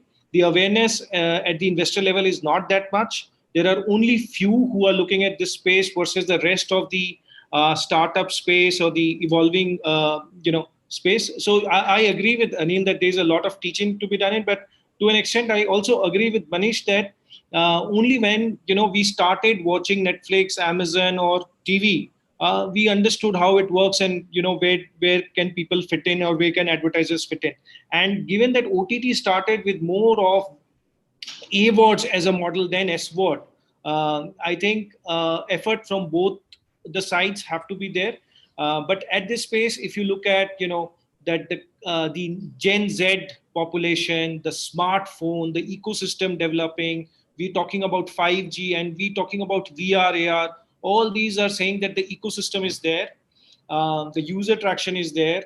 COVID has also accelerated in downloads in some of the games like Carom and Ludo Kings, and they've been interesting trends to watch out. Money is flowing in, and so we are all set for a opportunity which could and look at US and China. They have so many listed gaming companies. Some of them do a lot of other things, but there are pure gaming companies as well. So I think once the regulatory stability is more perceived as stable, we will see. So Nazara and other names have been in discussion of an IPO. Once that happens, the investor visibility and ability to understand the space will increase a lot more. Well, Rajan, over to you, Rajan. That's his perspective. I'll come to Amit. He's been one of the early starters, but I'll come to Amit later. Thanks, Anil, and hi, Manish, Amit, Rajiv. Great to be here. And on a subject that is of tremendous interest, at least when it comes to what has happened in a COVID and what will happen and sustain in a post-COVID world. I think when we talk of gaming, I think the biggest difference with gaming compared to many other methods of digital platforms or engagement is the engagement level, right? I mean, I think the amount of time people are spending on games has exponentially grown, in this period. And that is what has brought attention, to what some of the things that Manish and Rajiv have already alluded to. On the regulatory front, definitely there is a lot of discussion around the different formats, the different forms, fantasy sport versus real money gaming versus gaming versus esport. I think there are multiple buckets, as we look at gaming is getting defined, particularly in a country like India. But what I would really like to see is, and benchmark this against, is like if you look at it globally, right, which we talk of $150 billion global gaming industry, which is driven significantly, now by mobile compared to PC gaming and console. And if you were to look at the players in that, right, from publishers to creators of games to devices that come in to everybody else, the esport players that come in, all of that as an ecosystem is what India is going to be defining over the next several years, right? And I think what will evolve from India definitely will be different from what has evolved in the rest of the world. At the same time, I think the levers of success for companies growing out of India will be driven by parameters that are very global, right? Many gaming companies, because there was a reference to that, use the large base of Indian gamers, and the deep monetization of the West to create what they believe are valuable businesses, right? And what the world also has started to recognize. So I think that will stay, right? And how will some of those plays evolve, especially when it comes to India and Indian companies from here, looking at creating large businesses in this space, which are globally competitive. I think some of these parameters will, definitely continue to play out.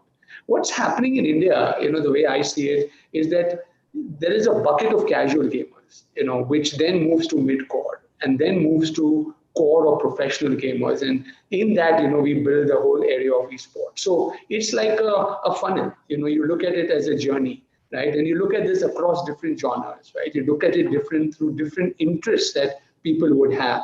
And you can then dissect the pie and see really where is it that, one wants to play. So as Jet Synthesis, we decided we are going to play in that 360-degree ecosystem, right? We want to be part of the gamer journey throughout. We want to be involved, in different ways. And I think that's where also, to Manish's earlier point, when it comes to marketeers and others, how do they view, all of this? And I think they're all different buckets. So in a casual gamer, you're really, reaching out to large number of people pretty much traditionally as you would reach out on any other digital platform. But when it comes to esports, right? We're really looking at something like a sporting activity. It's a spectator sport. It gets a lot of people who are just viewers. And the brand what opportunity there is extremely different, or the value proposition very different from what it would be when you're serving a casual gamer. So I think there is a great need, and I'm glad, Anil, that you are doing these kind of conversations for people to understand the space better, for all of us to connect, all of us to understand where India will directionally move. As a matter of fact, we have the ability to shape that movement together in some form. But at the same time, I strongly believe that there will be an integration of India into the rest of the world when it comes to the to the area of gaming.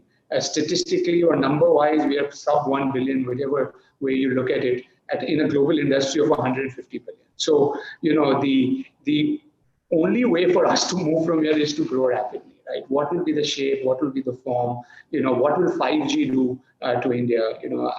We've looked at it very deeply. How will it remove latency? How will it bring in a lot more AR, VR experiences, mixed reality? Gaming and competitiveness is inherent to every human being, right? I mean, right from your kindergarten, people are competing to kind of, come first in class. And we create that culture of competitiveness, which I think gaming very, very well represents. That's what keeps people engaged. So we are very bullish that, over the next 5 to 10 years, this is one industry that will play center stage in India. How does it take that shape? How are we able to work on that together is something, that we need to continue to deliberate, discuss. Even I'm the president of the Indian Digital Gaming Society, and we working closely with government, and we realize there is a lot of, there are a lot of gaps in the understanding, right? Right from gaming is not good, because parents don't like kids to play, it's a distraction, to now gaming is a great way to de-stress, in a COVID period, right? Mixed reactions. No, forget about de-stressing. You also have Roblox in the US. You also have Roblox, which is an educational tool. Absolutely. There's educational tools. There are multiple ways, Anil, that one can look at gaming and gamification, playing a key role. So I'll stop here, but happy to discuss further. So I'll go on to Amit. Amit, you've been like trudging a lonely trail from 2006, very early mover. What's your perspective? Amit, are you there? Or have we lost you? Amit, you're on mute. Amit. Thanks, Manish. Hey, thanks, Anil. First of all, thanks for hosting the conference, and great to connect, Manish, Rajan, and Rajiv. I like the new look of Manish here. That looks pretty cool. The benefit of being on the Zoom to see everybody. No, I think we've been definitely one of the early movers in this space, and we have looked at both online and mobile, as well as the console. We looked at pretty much the whole facet of it. Manish was part of the journey with us for a long time and leading that in there. I think the biggest component is we've been if you look at an industry, everybody's been talking that the Indian gaming market is growing for such a long time. I mean, I'm especially sitting outside and talking to the global partners, and we get compared to China a lot, right? I mean, everybody talks about that. Hey, how come India is not growing or doesn't make as much money as China does, or what the growth? Why is it not as much as what we expect it to be? Why is it always the next year we're going to see the growth, or why is it? There's so many questions which come in. The challenge, I think, is what, to a certain extent, what Manish said or what Rajiv said and what Rajan said. It's a combination of bunch of things here. So the brands which are, if we look at the traditional ad revenue which comes in for a mid-core or a core or a traditional mobile game, I'm not talking about real money gaming, and I'm not talking about the esports per se. But if you look at a traditional gaming money, they make money two ways. One is in-apps, or the second is advertisements. In the in-apps, revenue is very, very limited in India. It's growing, but it's still very limited. But if you look at the ads, majority of the revenue in the ads is made throughout the world through the gaming companies advertising and trying to get the downloads. It is not the case in India. I mean, you can get, most of the advertisements are being driven by the brands or by small, small industries which are driving it. It's not the main Is that industry which is programmatic, driving right? It's primarily programmatic. It's program. I'm actually going into a little bit more of who's putting in money on VM, who's buying the programmatic ads as well. I mean, it's not the traditional players who spend money on mobile games around the world. I mean, if you look at it, I mean, you could get ECPMs of $100, $150 sitting in the US or even sitting in the China, but you cannot even imagine $1 ECPM on an average in the India. And that's struggling, right? Because people don't understand the true value of what the gaming community is bringing to them, right? I mean, the advertisers would bringing and partner with companies like Nazara. They've done multiple campaigns with their Chota Beam and the other games. They've done in-game branding. We have done stuff with, with our Little Singam games and stuff. But the sponsorship on in-game integrations and stuff. But it's not, it's a struggle talking to the brands because they don't truly understand who, what, and why they're going after the this audience. And I think that's a big learning aspect, both from our side to communicate to the industry of what we bring, and also, as Manish was rightly saying, a little bit of understanding from the brands that this is a very targeted market which they can go after. I get that. Esports I get that. I wanted your perspective on where do you, since you've been an early mover, where do you see us? I mean, if you look at the OTT ecosystem, it began with some, Netflix launching. You had some digital streaming companies coming in and original content. Then you had Ditto TV. Z was experimenting with Ditto TV. They didn't know how to do it well. You had Hotstar, which was also trying to do it. They had several versions. And finally, when Netflix started doing content, we started seeing some subscribers. We had a lot more original content coming locally. When they started doing local content, you had a lot more subscribers. When the Indian OTT platforms have got into creating content, the entire segment has exploded almost. So, where do you see ourselves? I mean, the entire gaming ecosystem as well as esports. So I think so. There are two things. Both gaming and esports are still a little bit connected, right? I mean, we are actually growing quite significantly in Indian market. I mean, if you see a lot more smaller studios and smaller indie developers are coming in, which is actually a good source of new ideas coming into the market. That's one big factor which I've seen change in last 12 months, which had never happened in India in last ecosystem 10 years, 12 years. Second thing is, I think all of us are starting to understand that we have to build good quality games. If we don't build good quality games, people are not going to play. They will play international games. Most of us sitting in India were doing a crappy work, which was not competitive to other games, right? If you look at the top 20 games, even still on the Google Play Store, they are mostly international brands, barring what you mentioned, Ludo King or the Caroms of the world. But traditionally, these are global games, and people are playing them, right? I mean, that's what we need to build the game, which is compelling, engaging, and retain the pleasers and provide the users fun. And once you have that you can take the same games for esports, right? I mean, why do people play PUBG or why do people play COD? Because those are good, games which provide fun, engagement, and the social competitiveness.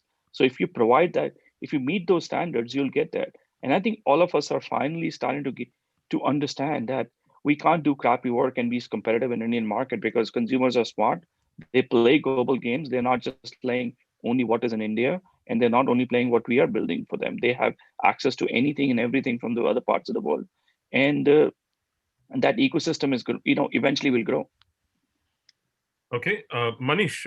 In terms of Rajiv said that we haven't seen too many IPOs or capital raises happening in this sector. You guys have been trying to get there for a while now. What's holding back the investment community, you think? If you look at it, there are two parts of it. One is the private money, and then is access to public markets. Sure. Right.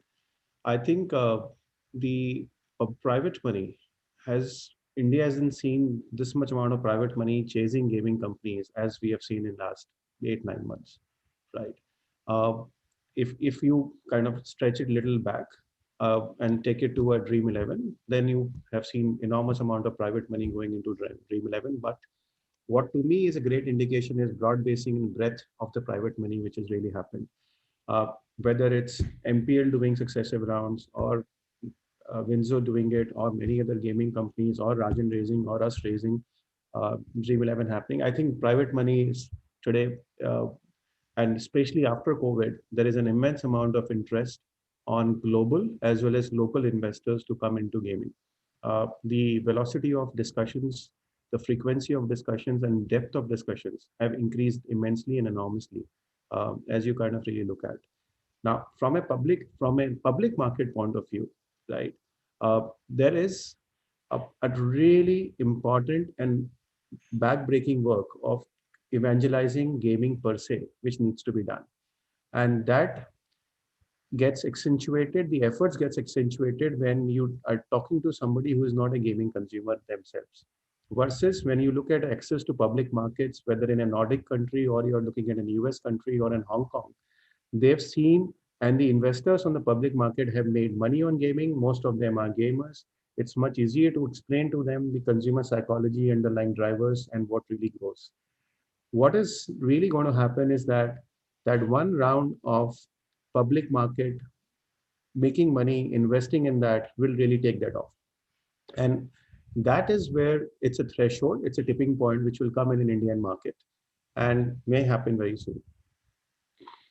Yeah, but again, we also need to, as a gaming community, remove the stigma that gaming is bad. I don't know whether you have the Digital Gaming Association. Maybe we need to run campaigns. Maybe we need to work with the education companies Anil, and create games like Minecraft or like Roblox, which are used in the US for educational purposes. No, so absolutely. If you look at the application of gaming, if you just take a step back to what you said, gaming is bad. There are, I think, 4 constituencies or stakeholders.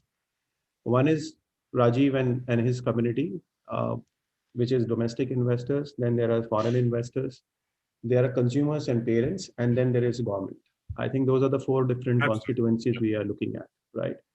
Now, in form of the investors, the foreign investors, there is no need to really kind of educate there because they really understand the space. And a lot of that is, as I said, is rubbing off on the domestic investors. And I've seen that change in 2017 to 2020 as I'm speaking to them. I think the important constituency is the government because the COVID has really done 3 things on the consumers. One, screen is inevitable because it's being used for education, right? So screen is inevitable in your house and that is acceptable. Second, the family time or the friends time and playing games together has really kind of brought a lot of elders into gaming, which they were thinking gaming is not for us, it's only for kids. It's like the same classic problem India has about animation cartoon movies are for kids, not for adults, right? So a lot of that gaming has happened into the family along with friends, family, parents, you're playing together. So that penetration and acceptance of gaming is happening there. And they're understanding the PUBG tournaments, they're understanding a Free Fire tournament, they're understanding little bit of appreciation is happening. I think the government constituency is where we need to really evangelize, create awareness, create an enabling framework policy, which is where Rajan is working. I'm working under FICCI, CII, IMAI to really interact with 6 ministries. Today, gaming intersects with 6 ministries. Can you believe it? So we need we need to really kind of talk to so many stakeholders within government to really get an uniformity. Then you have state governments also. And state governments also. So and we are a federal state and gaming is a federal subject, right? So from that perspective, I think a lot of effort is happening, which you would start seeing over next, not just five years, in next 2 months, under leadership of few of us, like Rajan, myself, and others who are working and creating that policy frameworks and in deep discussion with government to really create that. But most importantly, I think, as Rajan rightly said, creating awareness among that what is good aspect of gaming and what could happen about it. Like esports is a classic case where India could technically win a gold medal in Olympics and in an Asiad. How does really it creates athletes? For an athlete at a global level, you need to be physically and mentally fit. All that stuff is important and is needed. And that's the kind of awareness and evangelizing we are doing right now as we speak. So I think absolutely that amount of work is needed for us to create an enabling framework. And again, in the beginning, we mentioned that there is and Amit also alluded to it, there's a real money gaming and there's a non-real money gaming. So the gambling guys are being mixed up often with the gambling guys. So that's a challenge you guys have to overcome in some way or the other. So I'm saying you're going to do it. Yeah, so that's exactly where the confusion is. Like, used a word which a lot of us in the industry will kind of cringe at it, right? Now, gambling is pure lottery and casinos and all that stuff, which is not the case. Now, you're talking about game of skill. How does the game of skill is being defined? What is the process? What is executive, judicial, legislative process which could be put in place for the real money gaming, game of skill? all that stuff. But all I'm saying is we are a very young industry and we are very nascent. Uh, as Rajan said, we are sub-billion dollar or billion dollar around, and we all believe we are here from grow. So it's great that the conversations are happening at mainstream today about how to create a framework which will enable this unshackling of potential, which people like Amit and myself have been evangelizing on the global platform since a decade, and saying that the sleeping tiger will wake up one day. And I think now it's on a trot. Yeah, It so is, it, let's look at a parallel example. Bollywood. Bollywood has had its. I'm going to this is to the rest of the panelists also. Please get in here. So Bollywood has had its hits globally in terms of content which has been appreciated at various festivals, at various and in sport we've had a few winners, but in the gaming sector we've not had many standouts either in the area of content or in the area of performance. All we are offering is a good place for employment. India needs those youth to be employment and to be employed, and also to enable to help them flower their creative skills. So that is a piece which is missing. Indian games, Indian success is missing to make it something that is interesting for government. One, apart from of course collecting taxes out of the prize money winnings and everything else. So that is an area which industry needs to work on. Absolutely. I think building soft power, global IP, successful IP is needed. And gaming can really achieve that. What we lack is two things: experiment, freedom to fail. Gaming needs freedom to fail. It is a creative industry, and you need to have freedom to fail from a capital point of view. And second piece is we have abundant of talent in animation, engineering, and all of it.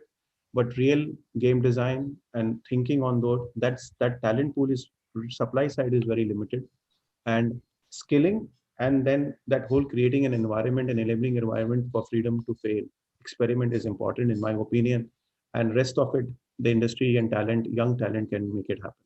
Exactly. So and just to add to that, Manish, just to add to that, I mean, I think we can build a lot of good games, but scalability of those games, because the world which we are playing in with the free to play, the scalability is a very different aspect which we are talking about. I mean, we have quite a bit of games, as part of Reliance Games. I mean, which are, which we've competed globally with the biggest players in the marketplace. In terms of quality, the content. I mean, if you look at it, I mean, our WBE games is actually one of the best games, and we compete with 2K and Scopely and Glues of the world, which are global game players.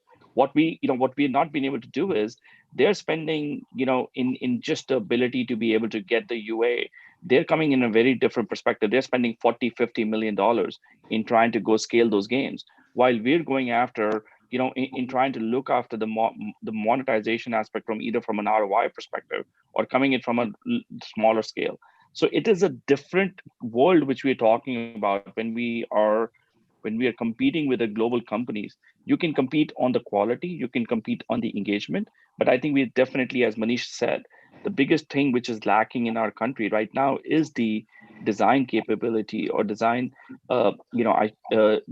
to be able to help us be competitive in the global market, because it's a nascent it's a nascent and a new industry where people are still learning and evolving. We haven't grown up playing games from the day one. There are very few people. I mean, even when I'm interviewing, I mean, I'm saying, when did you start playing games? And the younger kids are starting to say that I started to play games when I was a kid.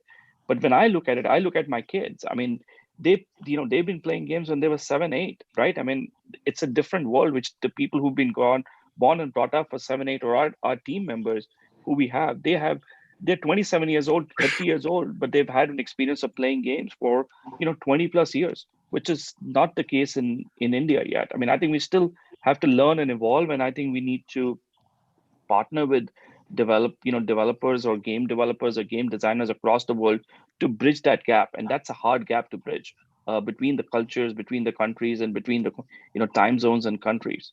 But China has its own games which have become world hits. But China has been playing games. The people who play games, they've been playing for much longer. I mean, I remember when I worked for Sun back in 2000, when we were doing Java, mobile Java, and I'm dating myself here. That time there were PC games being done in China in 2000. So we talk about 20 years ago, they've been trying to do games. I mean, if you look at it, even 10 years ago, when we started to go back into the gaming world in China, people were talking about China was already very big at that point in time. We are not. We're still a very, very young industry. And I think there are a lot more. It you actually alluded to when you originally said that, there is a cultural issue also, right? I mean, our parents still come back and tell us, hey, don't play games, right? I mean, that's not the case as much in the Western world or China specifically. People play games for, significantly for their professional. Esports was a lot bigger before even it was called esports in China. I get it. So what's the way forward, Rajiv? What would you advise these guys? I think, what happened with the telecom industry with Jio could be the first thing which we see with the gaming industry in India.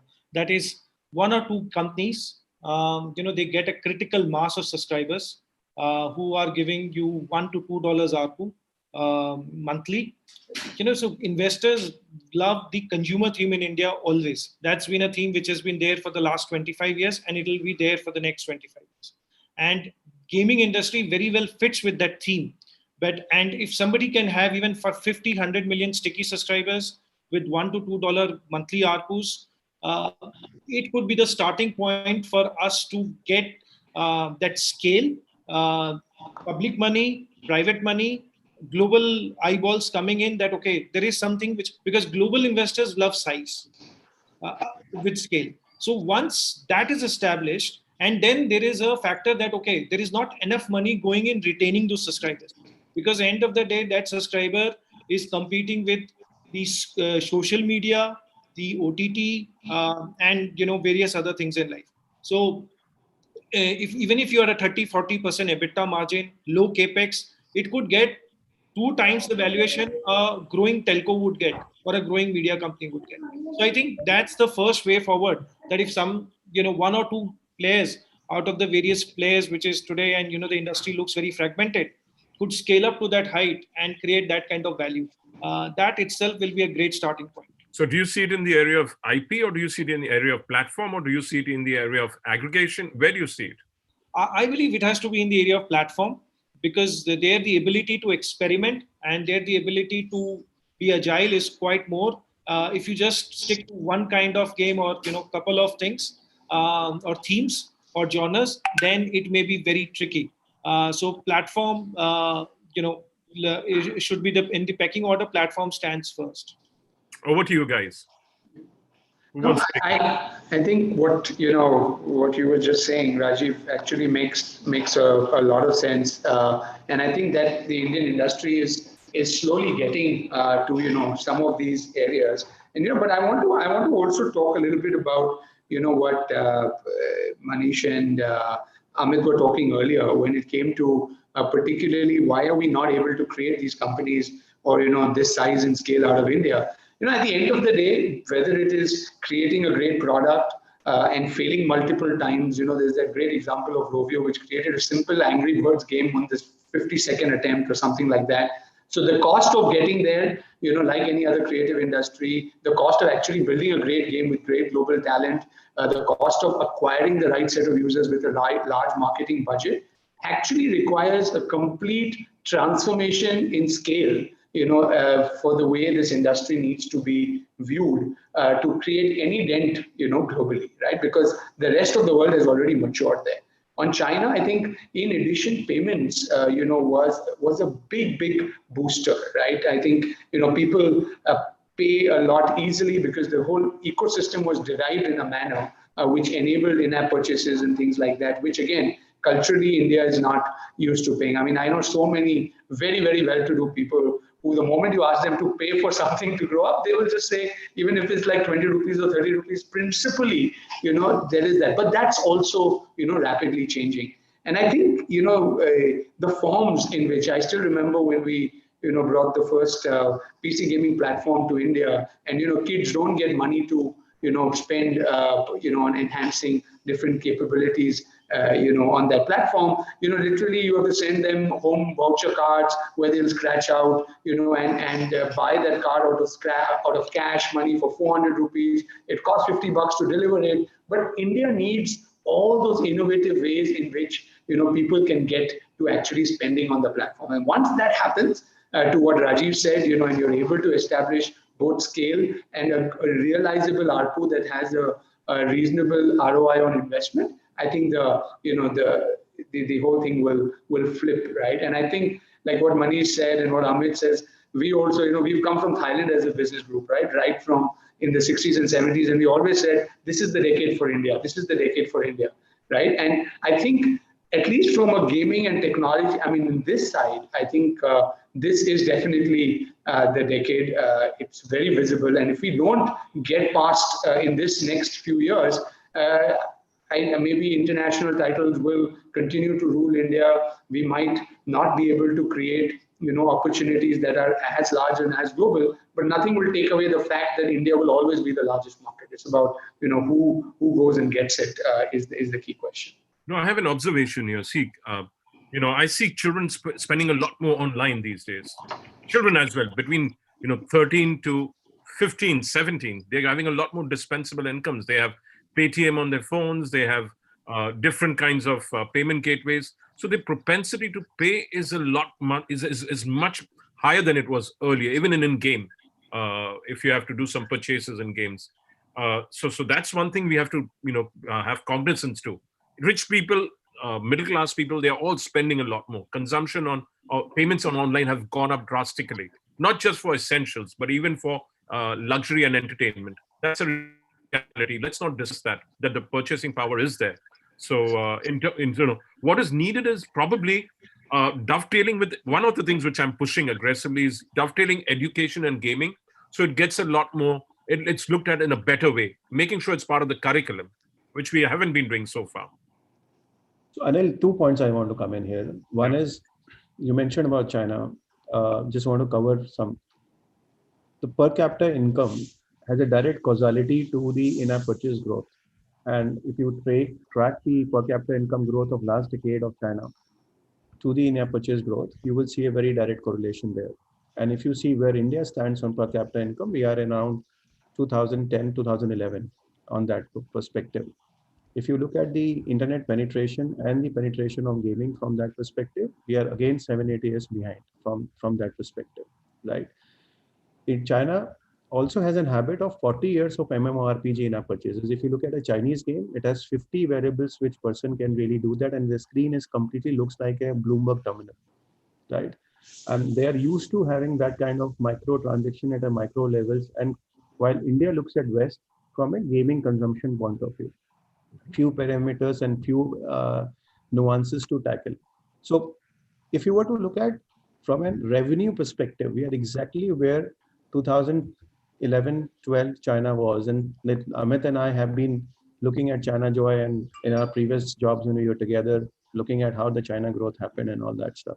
So I believe that as the per capita income increases, as you mentioned and alluded to, a middle class and their discretionary spends and all that stuff is increasing.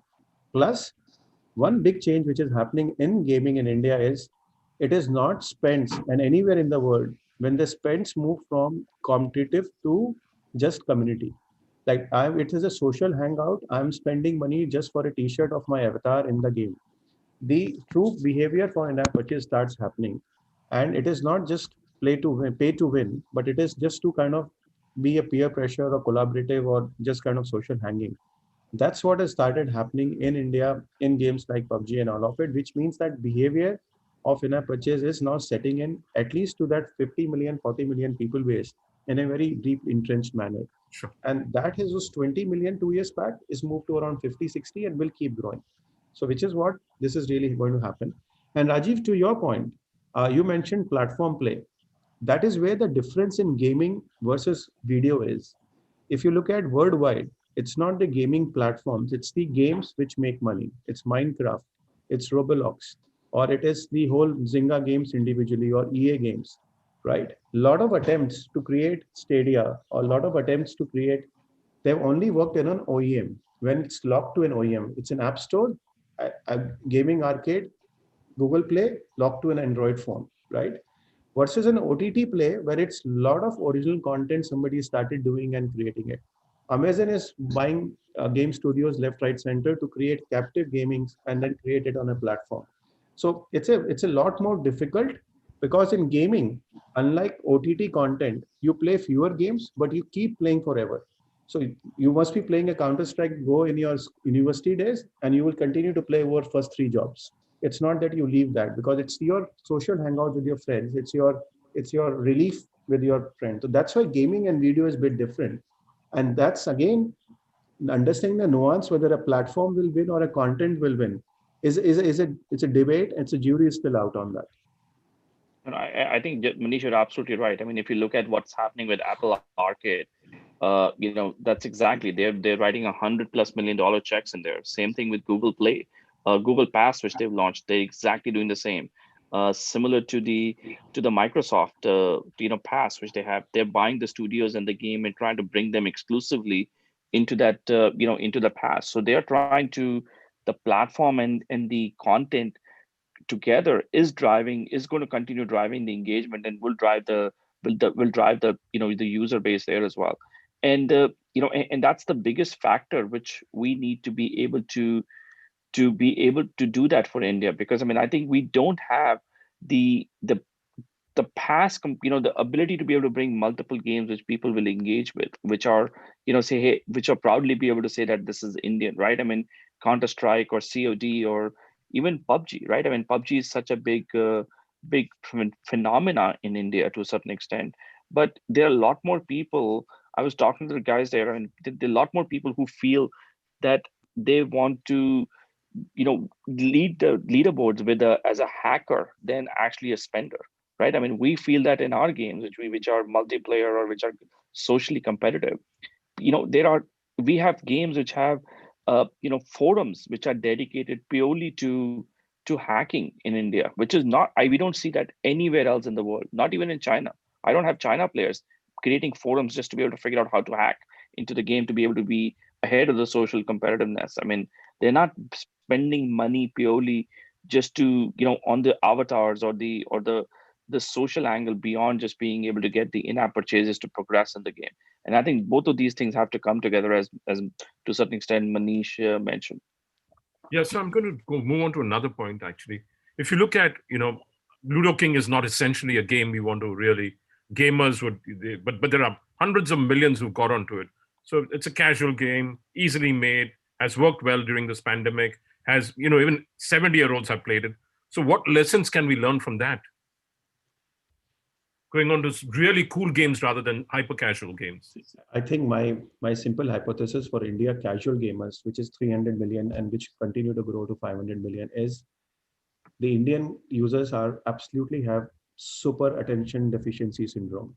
Anything which they are coming here for instant entertainment, and anything which makes them learn a new technique, new mechanics, they will not do it. So the best thing to kind of really induce them and adopt them into an online gaming is change the from a physical format which they are used to, they are born and brought up on, make them the convenience of playing it on your mobile, and add an element of really hanging out with your friends, family, and acquaintances, which can become friends. And that's what is the my understanding of this market is that you need to really give them something which they can pick up and play, and they really kind of get in first 10 seconds 30 seconds they know how to get into the game and they play it. So I think that's where you see massive adoption Ludo. To your point, there are hundreds of Ludo games, but there is only one Ludo King. So it requires amazing amount of underlying tech and capability and maybe some amount of luck to really become a star among even a game which from an outside look as easy is to make Ludo, right? Which is where lots of game development studios have tried to make a Ludo game, launch it there, be there, but Ludo King has 50 million DAUs and other maybe having best 2, 3, 4 million DAUs at max. So I think that is how the gaming is, that it really is brutal and it is ruthless from a game developer point of view. And it's not that everybody can just go and make a Ludo game. Yes, from an intuitive point of view, you're right. But to get it a hit and kind of virality which Ludo King got in even in 4 years back, 5 years back is amazing. So great. I've got questions coming from the audience. And this is addressed to you. This is an anonymous attendee who's been constantly posing question. I wish he would identify she would identify herself. What are your thoughts about streamers like Ankit Pant trying to create content and communication to educate parents as well as gamers by setting good example of him being health conscious and mature? I think we need more of them here. That's That why was simple. a no-brainer. Yeah.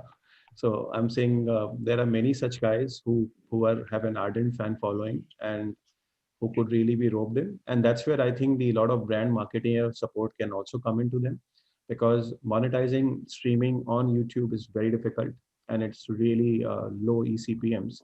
And some of the support of the streamers, if the brands and brand like Vineet and team and everybody could really evangelize them to as the Instagram influencers are there and TikTok influencers they are gaming influencers, and if we could really take that as a category of gaming influencers and have brands interacting with them, all these guys would really have a very strong career path to really look up to.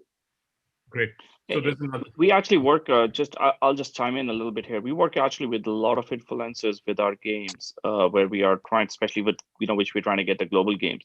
There have been some do's and don'ts which we have really helped some of the Indian influencers come in, because we are, I mean, they're basically when they're building content, they're not looking at understanding who who they're building it for. I mean, when they're building the stream, they are sometimes they are it's very local language, and India being so diverse, if you're talking in one language, the people might not be able to understand what it is, or if you speak too fast, or if you use the abusive languages, you cut off. I mean, I think there are so many things which we have worked with. I've worked with with about 10 plus streamers, which we've given them feedback and actually helped them grow globally by giving them pre-access to our games, giving them access to the content so that they can get there faster. So and I think it's our responsibility as the gaming companies and game developers to be able to encourage the to influencers and content creators to be able to help us in the market, because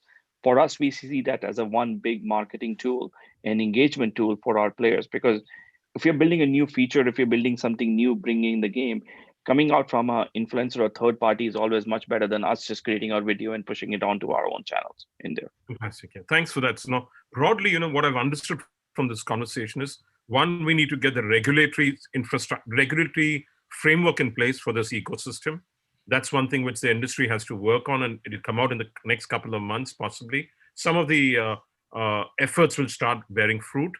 Secondly, we need to generate work on getting IP. I think Rajan has been investing in a lot of companies he just invested in a company 3 days ago, or announced that he was investing in a company which has cricket. We are not moving beyond cricket, really. So maybe cricket is going to be the future for India, which could be a global game. I don't know what that's going to be, because we don't. So that's work on creating global IP. Thirdly, work closely with the community to start investing in companies, maybe have a breakout like Rajiv said, and have the financial community, the marketing community start to invest in it. At the same time, create awareness amongst India's middle class that gaming is cool. It's not something that's going to be harming your child's life going forward. So if I've got it correctly, am I right? And broadly what the industry is going to look forward to, or is there something I've missed out? I think I'll add skilling to it. Skilling, okay. So, but do we have enough education institutions? Are they? No, so really? Skilling can be multiple ways. For example, if you could make India a great place for global publishers to operate from India, they will hire local people, they will train them. Like if you see, most of the successful gaming companies in the last 4 years have come out as startups from Zynga. So it's a Zynga mafia, as we call it. So a lot of great product managers, designers who stepped out, formed their own companies and have been very successful. Now, because there was no university, there is no determined structure, curriculum, pedagogy. It's on the job, and they went through the training. They understood their raw material was always there. It got shaped, and then it led to an entrepreneurship. So more such establishments in India. Why would they come in? How will they establish? What's their advantage? That's all we need to think and discuss with government. But if you are able to make India a really attractive destination for global publishers, stroke developers, local ecosystem development will happen, and it will generate a lot of trainers, which can eventually train other guys. Okay. So actually, we've run over time, but I'd like you all to all have a last word, including each one of you all, in order, beginning with Rajiv. Yeah, I believe that we are here for wonderful times. The entire ecosystem seems to be falling in place. It is just that we need to have enough scale for us to achieve higher aspiration in this segment. Yeah, Rajan. So, no, thanks, Anil. It's been a great conversation. I think shaping the industry and seeing how we can all play a key role in that is great. I think one point that we missed out, or maybe I think I can emphasize as we close, is that the Indian gamer community, is going to be different from what the rest of the world has seen. It's multiple cultural influences and many things, and I think it is our job as an industry to invest in the player community, to engage with them, to kind of build those experiences that will enable them, to also become key components or key players in the shaping of this industry. So, Manish said 300 million. I think that is also an extended community which needs to engage with all of us who are developing games and actually building out this ecosystem. So, but great, thanks for having us here. Amit. Uh, uh, and if I was to summarize, if I was to look, it's obviously been a great session here. I would, we talked about it for the longest time in our internal culture, and we say think local and act global. That's the most important aspect of growth for all the companies, not only for India, but for if any company has aspirations to not only grow in India but grow in globally also, we have to leverage our skill strengths, and then bring in the strengths what we need to bring from a global perspective, and leverage what is working and what is not, and grow from there. But to add to the point what Rajan mentioned a little while ago, I think this is definitely the decade. This is where we're going to see the growth, and the growth is happening quarter over quarters, year over year. It's not 5 years away. It's not 10 years away. We are going to see the market and grow to an extent of what we've been hoping for, and what we not even imagined where we would be in next 5 years. Thanks. And Manish, finally, that's your last word. We are bigger than Bollywood already. So let's get over Bollywood syndrome. We get over China syndrome. We are here to write this decade belongs to Indian gaming. Fantastic. With those last words, thank you to each one of you all. I think it's been an interesting session for me, and Animation Express and Indian television is always there with the community, with the leaders of the community to help propagate the message in whatever way we can, in every way that we can. And GEMS is a part of that initiative to, actually close to about 30,000 people have been viewing GEMS since yesterday. So that's a great way of evangelizing the ecosystem as well. Thank you for being a part of this, all of you all, and have a great day. Thank you. Thanks, Anil. Thank you, Anil, for hosting this. I appreciate that. All right, thank you, everybody. Thanks, Manish, Rajiv, and Rajan. All right. Thank you all for such an insightful discussion. And now we move on to a virtual fireside chat with Mr. Debasis Kayal, co-founder and CEO of Cape Titans Games, in conversation with Mr. Anil Vanwari. I welcome you, Mr. Kayal, and over to you, Mr. Vanwari. Yeah. Oh, give me a second. Debashis, are you there? I don't see you. I see a lot. Yeah, I'm here. Can you see me? No, one second. I'll have to scroll down. That's a limitation of Zoom. Hi. Okay. Would love to have you lit better so we could see your face better. Yeah. But we are as we are. So tell me, how are you today? And you heard the conversation. Your insights on this?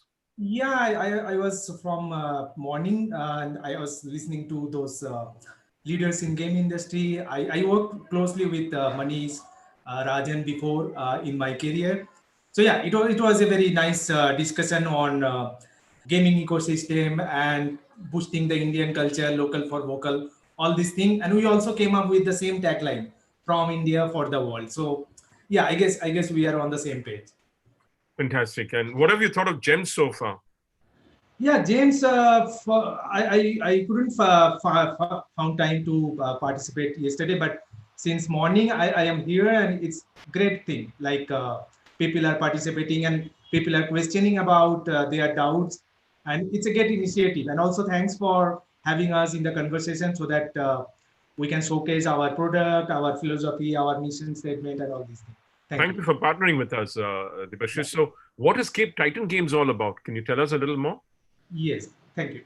So Cape Titan Games is not just another game publishing platform or we are not going to develop any game in-house, but rather a game incubation center for talented game designers, developer, artists, logical thinkers, to grow them and mentor them to become the indiepreneur for themselves. Like they can create their own game, they can market it, they can fund it, and we are here to support and grow them. So that's the mission about Cape Titans Games. It's a complete incubation center with all kinds of support, marketing support, and we already working with multiple indie developers, student projects, small studios, and thankfully we got 2 games yesterday. I want to showcase them in your event. That's it about Cape Titan Games. Great. Do you want to showcase them now or later? Later in the presentation.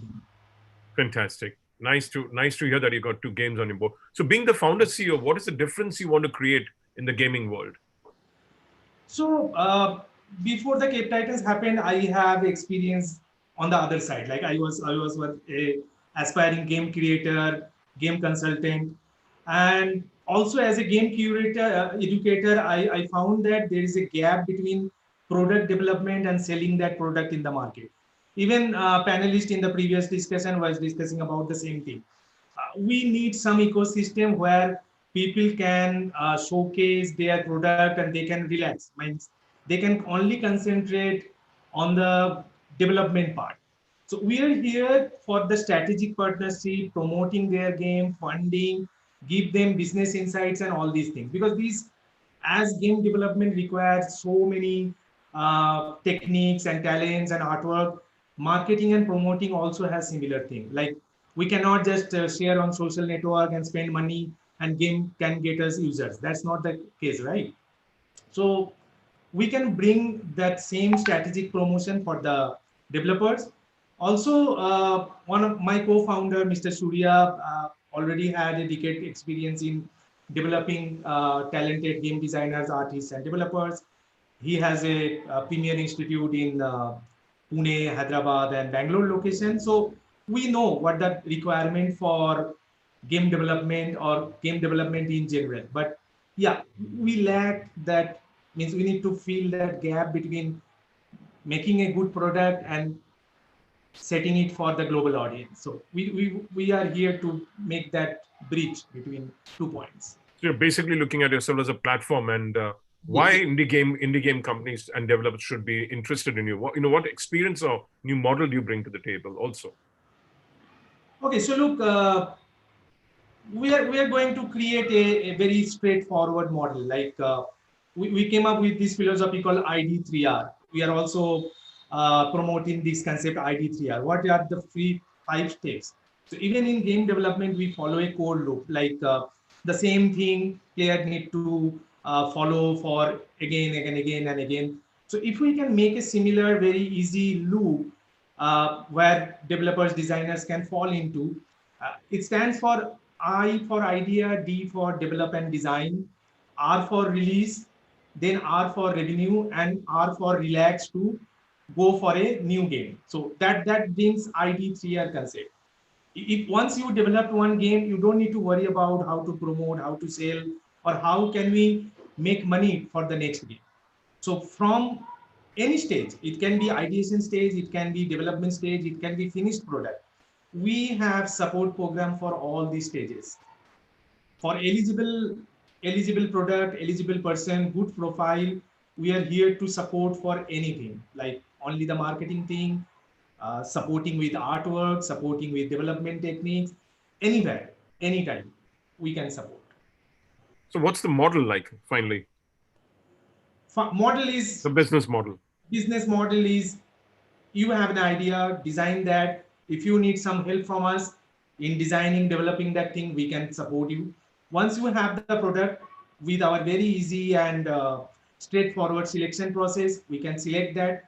With the proper revenue sharing model or upfront payment or support system, we can release that, and then developer can concentrate on future updates or the next game. That's the easy model we can have. Fantastic. So how do you picture Cape Titans in a year's time? So look, we are very new, means this concept started in early February this year, and due to this lockdown, we couldn't manage the registration and all these things. But we started in officially in June, so we are pretty new. But new doesn't mean we are new to the game industry. Me as a game developer, designer, worked for several years for different companies, different clients. Also, Mr. Surya has a decade-long experience in creating developers. We can see a place where more and more indie developers can come to us and they can showcase their product. Then we can work with them closely.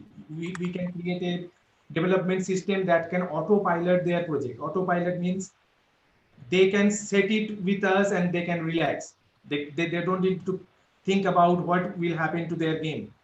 We have a strategic team to make sure that their games can compete with the competitors, the bigger giants, even Indian content or for the rest of the world. So we will make sure from the money perspective or from the strategic perspective or from the promotion perspective, they will be competitive to any other game in the world. So that's the model we will see in next 1 year or so. Thank you very much. You have a presentation to show us, I believe. Yeah, I already shared. So if you can share that thing, yeah, thank you. So okay, that's it. Cape Titans Games is it's a launchpad for indie game developers, students, hobbyists, and newly grown game studios. Educational partner, we have Backstage Pass Institute of Gaming and Technology. They are premier gaming institute for last 10 years. Please go to the next slide. Okay, so as I said, it's not the previous one. Okay, yeah.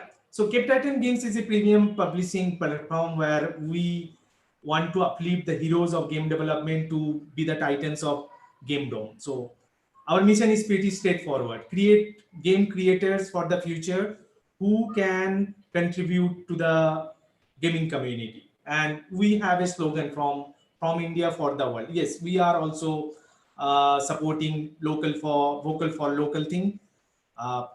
We will make sure that no indie developer from India uh, will not get proper space. If they struggle to get a space in the gaming world, we will provide them the space to flourish their product. Yeah, next please. Cape Titans is not just another game publishing, as I already said. It's a gaming incubation center for talented game designers, developers, and indie companies. Uh, we will promote them from technical and business mentoring perspective, store promotion, and even funding them for their product. Cape Titans Games is there for a launch pad for those who need to make it happen just till the store, but it's the revenue to happen from strategic promotion, like from seeding the game to flourishing the product in the store. Next, please. We have this model, ID3R, I for idea, D for development and design, R for release, and then R for revenue, and finally put the game in autopilot. We call it R for relax. So we are inviting all gaming students, indie artists, developers to get associated with us at any stage where they stuck or just need a push. It can be idea phase, it can be development phase, it can be a release ready game, just they need a promotion. In any stage, we can support them. Next, please. Yeah, our dream is to evolve as a repeatable gaming incubation model in Indian game creators to groom eligible projects after easy evolution process. So we have a very strong internal team with game developers, designers, product managers. Uh, we can accelerate the selection process with very standard KPIs, directly communicating with developers and designers. Our real USP lies in the fact that we don't just invest on promising games, but our approach is human centric. As we want to partner real talents who can prove given the adequate support and handholding.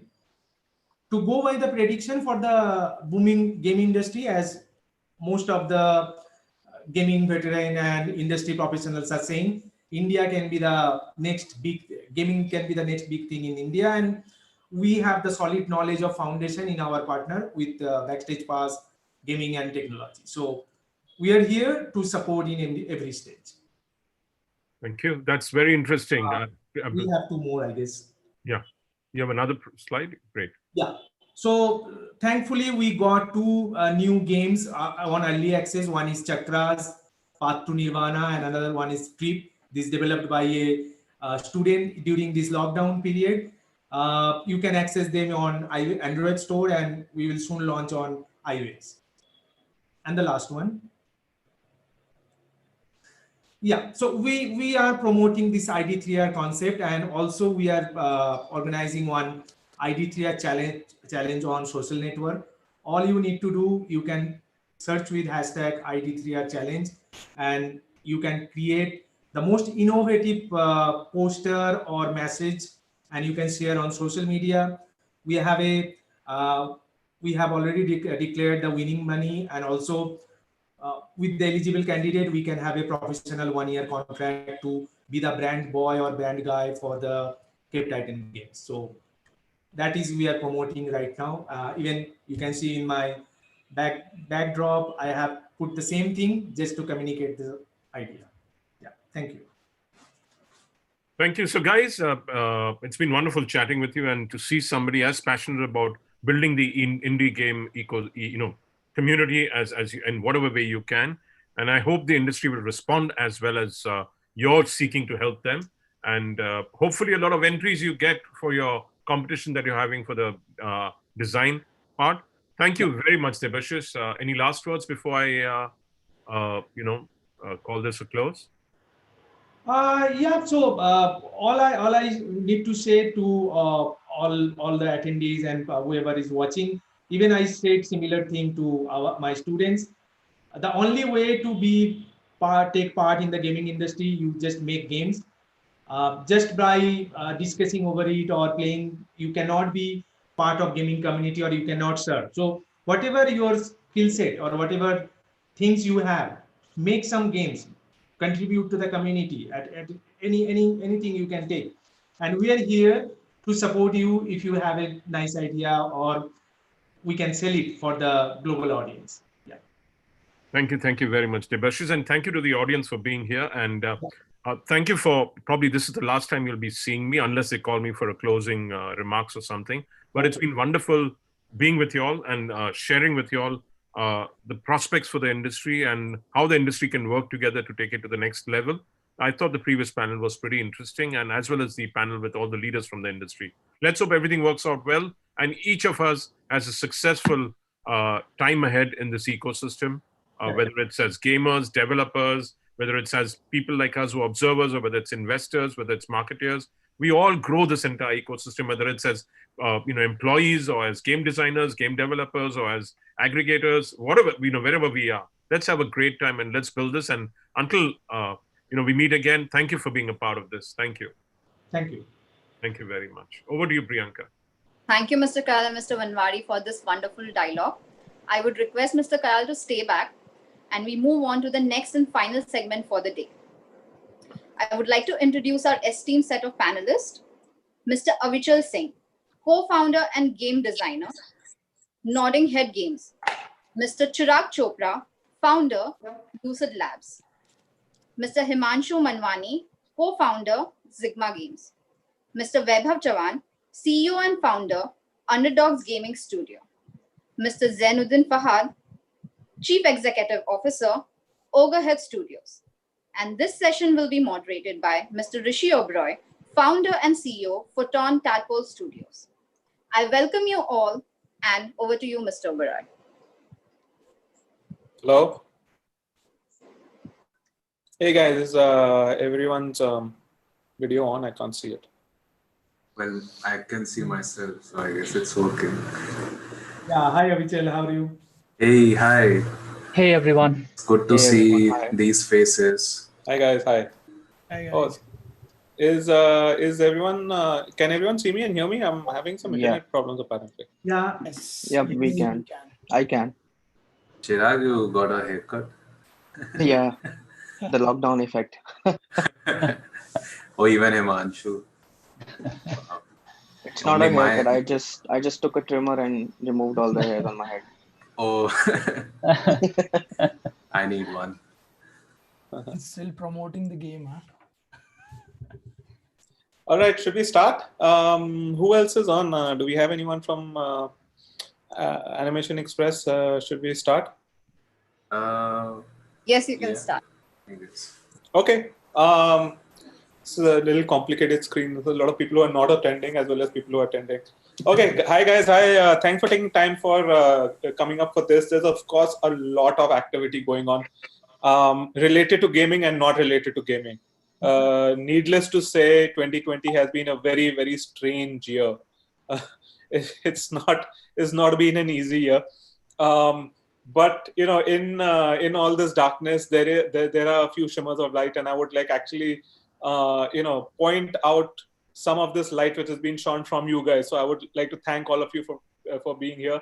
I have had some experience with almost all of you in the past, so I have some idea of what you guys have been up to. But for the benefit of the audience, why don't you guys start by introducing yourself? I'm going to call you guys out in the order I can see you on my Zoom link, so you guys can introduce yourself accordingly. So Vaibhav, you want to start? Yeah. Hello, people. My name is Vaibhav Chavan. I run a company called Underdogs. We've been in the industry for over 9 years now, making games for brands, digital agencies, and some movie production houses in B2B. And currently, we are exclusively working with one of the biggest publishers for hyper-casual games. Along with this, I just happen to create some educational content on YouTube. Great. Thanks, Vaibhav. Being a little modest, but his YouTube content is really becoming very viral these days. Himanshu, you want to go next? Yeah. So hello everyone. I'm part of an indie studio called Sigma Games.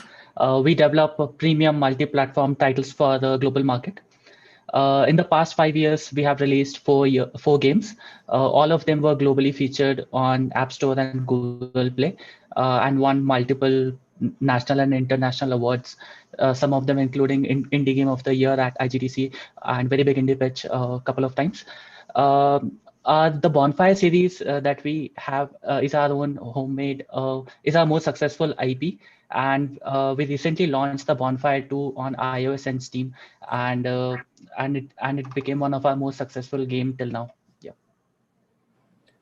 Thanks, Himanshu. Yeah, your Bonfire series does seem to be coming up with new content all the time. It's going to become like its own universe, I think. Chirag, you want to introduce yourself next? Yeah, hello everyone. I am Chirag Chopra and I represent a tiny indie studio called Lucid Labs.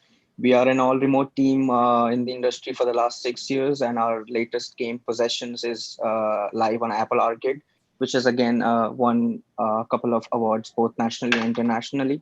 And we are also fortunate enough to be a part of Google Accelerator program. Great. Yeah, I think we have a couple of people here who have been part of the Google Accelerator program. Avichal, the latest in the new Indian indie games that have been launched very successfully. You guys want to introduce yourself? Yeah, hi everyone. I'm Avichal, co-founder, game designer, project manager at Nodding Heads Games. We recently released our debut title, which is called Raji, an Ancient Epic. And it released on Nintendo Switch, and in just about a week's time, it's launching on PC, Xbox, and PS4. And yeah, we have won a few awards: Mix, Best of Game, and Dev Play, Best Design, Best Art, Best Visuals. And it's great to see the community support a game like us. That's all. It's a like really good looking game, and it's really a fun game to play. If any of your attendees have not tried it, you should definitely buy it.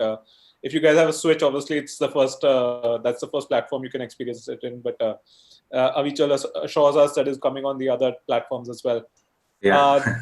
Thank you. Devasis, you just finished your session, but you want to just redo your introduction? Yes. Hi, this is Devasis Koyal from Cape Titan Games. It's a newly formed game publishing hub for indie and student games.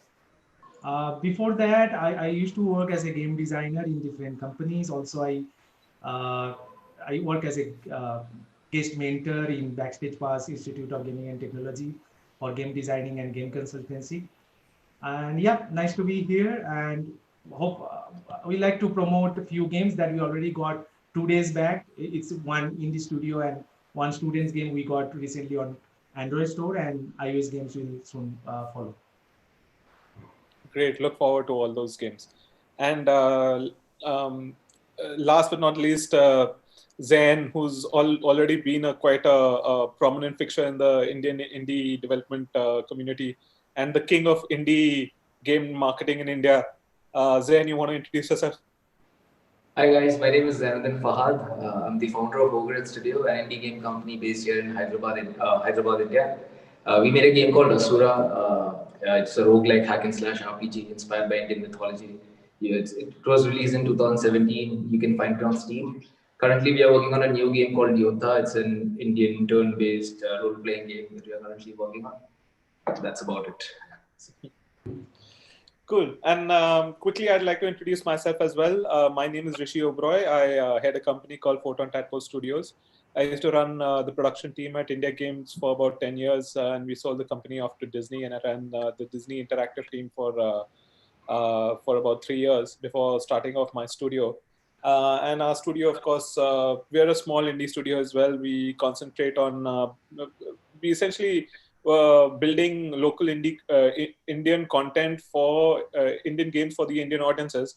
But another passion of mine is creating content for kids and educational and kids games. So right now we're working on a very unique kids game, and we're hoping to launch that as well in hopefully a month or two time. Hopefully less than that. Let's see. All right. Let's dive in. I think we're already running late, but let's try to get through the questions as fast as we can. Of course, one of the reasons why we are doing this on Zoom is because of, well, one of the only reason why we're doing it on Zoom is because of the pandemic. So let's not ignore the elephant in the room. How has the pandemic affected you guys, especially the lockdown and working from home? And more importantly, how do you guys go about launching your games during this pandemic? I want to start with you guys, with you, Avichal, since you guys just launched Raji. Oh yeah, so when the pandemic hit and the lockdown started, that's actually exactly when we had a hard deadline on a launch, and this is around Feb, and we knew we had to crunch and to meet a milestone and not let go of this opportunity, which was the indie game world, Nintendo's opportunity. What happened is, I think the most affected part of the development was consoles, because as we are porting everything in-house. Earlier, what used to happen is the team was in one room, the programming team and me and the animator, and our programmer Deepam, who is the main programmer to port to consoles. We used to turn my chair back and play the build and go like XYZ things need fixing, or I saw this issue, that issue, and it was quick. It was really quick.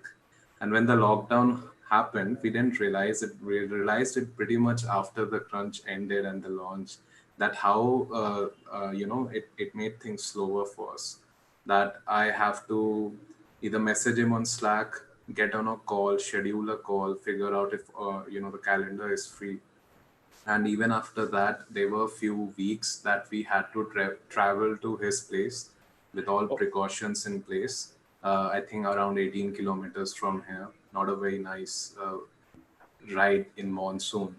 And we had to do that for 2 weeks at least to make sure the game is presentable and everything's optimized. So it definitely took a toll on the game's development, something you don't initially realize because you yourself have so much work individually, but you do realize it. I mean, we realized it soon after when we realized some things could have been faster, and if some things could have been better or even optimized better.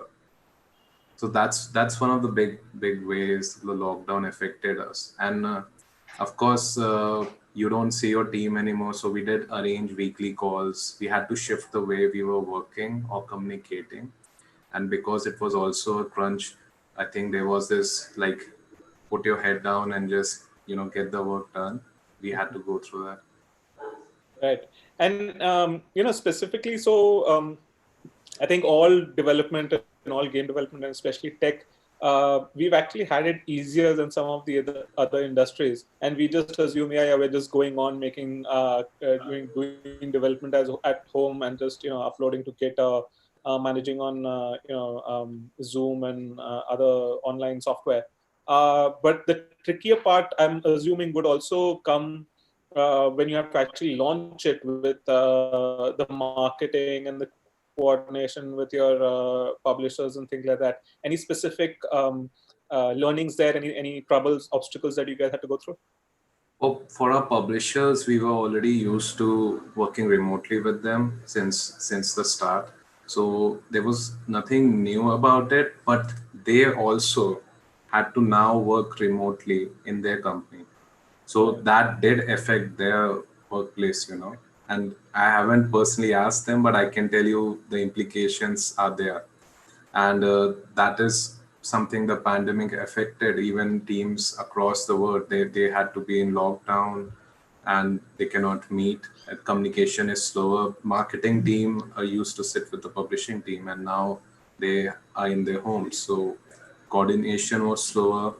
But I think that the fact that we knew how big of this opportunity is, it kept us going. And we just had to push really hard to make sure we meet every milestone every month and not miss out. We did have to make extra effort because of the pandemic that's there. Yeah. Hello? I lost everyone. Oh. Can you hear us? I could hear you. Yeah, Yeah, Vishal, we can hear you. Yeah. Rishi, can you hear us? He's frozen. Yeah, he's back. So the moderator is gone. We can do whatever we want now. Can you guys hear me? I'm back. I can. Yeah, hear yeah, we can hear you. All right, great. Okay, and great. And Himanshu, I know you guys also already launched with Uncharted. So yeah, we already launched. Yeah. We already launched on iOS and Steam. And I could totally get what Avichal is saying, because we face same issues of making builds and putting it out there, and on top of that, handling the QA at the same time was very very critical for us. So it did affect us in ways that we didn't think of before. Like anything we did, it took us 2 days. Like for a simple task, it took us double the time just for a simple task that were far easier if we were in the same room. And like when we moved to the Skype calls and Zoom meetings and everything, everything became more slower, and it just added the challenges keep on like increasing as we progress, because we were at the end stage of releasing. At that time, we needed the most communication, and it just affected us in terms of the quality of the game that we released. And it did we could have done a lot better if we were in the same room, sitting at the same place. So but at the end, it went well. We managed it by having weekly meetings and daily calls and everything, but still it did affect. And on top of that, electricity problems in India, internet issues in India are very, very unique, which only happens in India. Absolutely. So things like that added more to the challenge. Right. And anything specific during launch with your publishers? Are the games, and don't have a publisher, and we self-publish our games. The problem we faced was in the basically in QA. The most trouble we had, we could have solved all those things if you were in the same room and sitting at one place, and our quality was a bit down. And we started off as a mostly negative on Steam. Our reviews were hit, but now it's balanced. We patched it up pretty quickly. Now it's again back to very positive, like in the recent reviews. But yeah, that did affect us. Yeah. Great. So good to know that like everyone has managed to come about and even started to get games out and games launched. And I'm assuming both your guys' games are finding some kind of success. Yeah, so we were featured by Apple globally with a banner feature and the first spot under new games we love, and US as being our top market, second being Japan, followed by China. And yeah, it did pretty well for us. We recently got Game of the Day as well in US. Sweet. Yeah. And Yeah. Avichal, you guys also? Yeah, the Switch launch was a success in our eyes and in our publisher's eyes. And because of that, we got, I have to tell you, when the game launched for at least 3 days, the first 2 to 3 days, there was no way to keep up with social media. And when I say that, Twitter, Instagram, Facebook, maybe it was manageable, but on Twitter, it became so much that I couldn't just read or check everything. And that is something I'm used to. So I was finding it hard to just catch up with the amount of notifications, and I gave up. I had no option. I went to sleep and I'm like, okay, there's hundreds of notification. I can't do anything. So, because what I was trying to do is also track, there was a lot of positive comments and love. Also, our job is to track down bugs or issues. And, edge cases happen when suddenly thousands of people are suddenly playing your gold build, which from your side had no issues. So that's something we learned. But yeah, it was success. Even now, people are writing about Raji, Kotaku, Polygon. These people wrote about Raji, and those are very heartfelt articles. It's Yeah. great to see Indians residing in US or Europe and people from Southeast Asia connecting with the game, or people playing the game with their kids, or some animators told me Raji was the first game their parents stood by and saw the entire thing.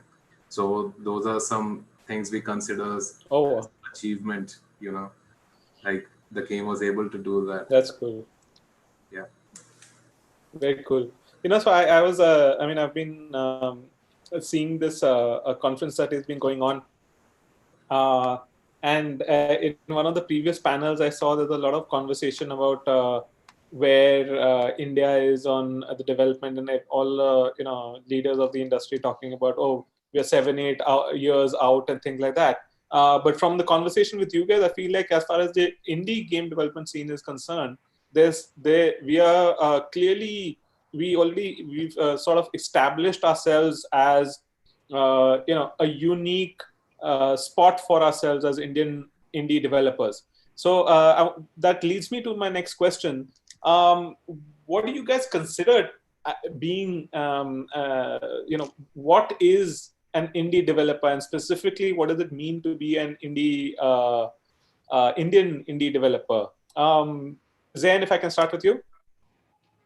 I mean, it's a it's a very wide question, but for me, I can tell you from my personal experience. Like I started in the Indian game industry in 2009 when I was 19, and when I worked for 5 years, right, in the industry, and the only caveat that I felt that was there was that I did not have any freedom to unleash my creative thirst that I wanted to put out, right? Like I'm an artist, so I'm very much pro, art and pro personal opinion and pro adding those influences in games. and games. That's what I felt like. So that's why I started Overhead Studio. And for me, being an indie game developer is that no one is going to tell me what I should develop. No one is going to tell me that I have to release the game in this day. I'm going to do that, or my team is going to select that date and everything. And that's what we have tried to successfully, establish over here at least. Getting talented people in under one house and do many different stuff. Even though Asura was the only game that has been released, we have done a lot of things on the side. We have worked with big companies as well, Blizzard and all the other companies as well, doing consultants. So the idea is that just have fun and do whatever. Essentially, I'm the founder, so kind of like I have a certain vision and certain things that I want to establish. And if I have people who are in line with that vision, then bring them all together and get something out there. That was the core ideas. For me, being indie is no one telling us or my team that anything else is important than the creative vision that we have for the project. And we have kind of established that with the kind of work that we're doing at the moment. Interesting. Yeah. Debasya, I want to shift this question to you because you guys have said that you're not developing games, but you're going to be working with indies. But as someone who's going to be putting money in and publishing people's indie developers games, is there what is your view on what you consider as an indie developer, and would you be then telling the developers what to do, as opposed to what Zain is talking about, giving them the freedom to do whatever they want to do? Yes, correct. So begin with the indie thing. I like to add few points on your previous question, the pandemic thing. So the Cape Titan happens during this pandemic thing. Frankly speaking, everything positive happened for during the pandemic time for gaming community. Many companies formed. We came up with new ideas. We got extra time to think on creative aspect. Also, we got the opportunity to work with the people who are still associated with companies, but they want to work as an indie for some good game. So, for example, if a creative artist is working on UI in a company, I'm not saying it's wrong, but actually his passion is creating art for animations or visual effects, maybe, right? So in this pandemic situation, we got opportunity to explore our creativity in different fields, right? So many of the students who got time, one of the case study we means positive thing happened with us. One of our student actually developed a game during the lockdown period, and it's released in our brand. Unfortunately, he got positive for COVID last week, but he's recovering fast. Many industry professionals working with us as an indie on their own pace without any pressure. They manage their time, like they told us in next 3 months we can come out with a concept. So we don't put any pressure on indie developers so that they can create freely without hierarchy. Like last day, I guess we are discussing about the same thing. Indie means no hierarchy. You are the owner of your own product. Right. Yes, there is some responsibility to bring good product for the market, right? As a publisher, we spend money on not only on your product, on you. So we from Cape Titans or maybe many other publishers see this thing this way. This is not an invest over the product. This is an investment over the team and the person associated with the product. So we should not pressurize them to create what we want. Rather, let them the freedom to make whatever they want as a gamer, as a creator, as a producer. So I guess if we stick with this philosophy of letting indie developers work their own, come up with a good product, maintaining a proper timeline, we can grow this community of indie development. Right. But does content play a role in defining what you what you would call an indie developer? Like for instance, if a company came up to you guys and said that, oh, we have another idea for a Ludo game or another idea for a Teen Patti game, or we want to do a real money gaming platform, would you guys consider that as an opportunity as well, or is the content does the content have to be completely unique or different for you guys to consider that as being an indie developer? Yes, content is key. We don't want another Ludo cooking game, gambling game, or cricket game anymore from an indie developer, because there are 30, 50 similar games are there in the market. We are not going to add anything new to the community. What an indie developer means or indie designer means, they can create something unique of their own. We need to support them. Of course, publishers has this thing to go for the easy one. Like, okay, let's make a cricket game in IPL season, or let's make a fantasy cricket game or Ludo game that can have some standard earnings, or we can compensate the developer. But that is not the criteria we are looking for from our perspective. We want to bring the next Raji. We want to bring the next Yodha or Asura from indie developers. Why we should just talk about a Vichal or Zen? Why not 10 more people, right? So we should have that platform where more Zen and more Avichal can come. We need to support them, right? So of course, Avichal, Himanshu, Zen, they have did a great thing for last 5-6 years. They have done, they struggled hard. They are now being the role model of indie developers, but we want more to compete with the world, compete with China, US, and Japanese invaders with their huge set of games. We need more Zen, Avichal, and Himanshu. Right. Cool. Yeah, interesting perspective. Let's move on to the next question. We're already running a little late. So this one I want to pass on to Vaibhav. Vaibhav, one of the things that developers, essentially indie developers, want to struggle with is kind of getting the idea right? So how do you guys decide, what do you want to build? I know that a lot of games that you guys have built have been from a various amount of various types of genres and types of games. So how do you take that decision on, we're going to build this kind of game and that kind of game? I think it's everything is artistic. Like just coming back to the previous question as well, right? Being an indie is like being artistic. Back in 2005, when there were Symbian phones, then there were good camera quality phone. People just picked up those phones and started creating videos, right? They were the filmmakers. They started experimenting with what they wanted to express with those videos. Same thing happened with the gaming community as well. When we started getting used to things like Unity, it was a boon to us.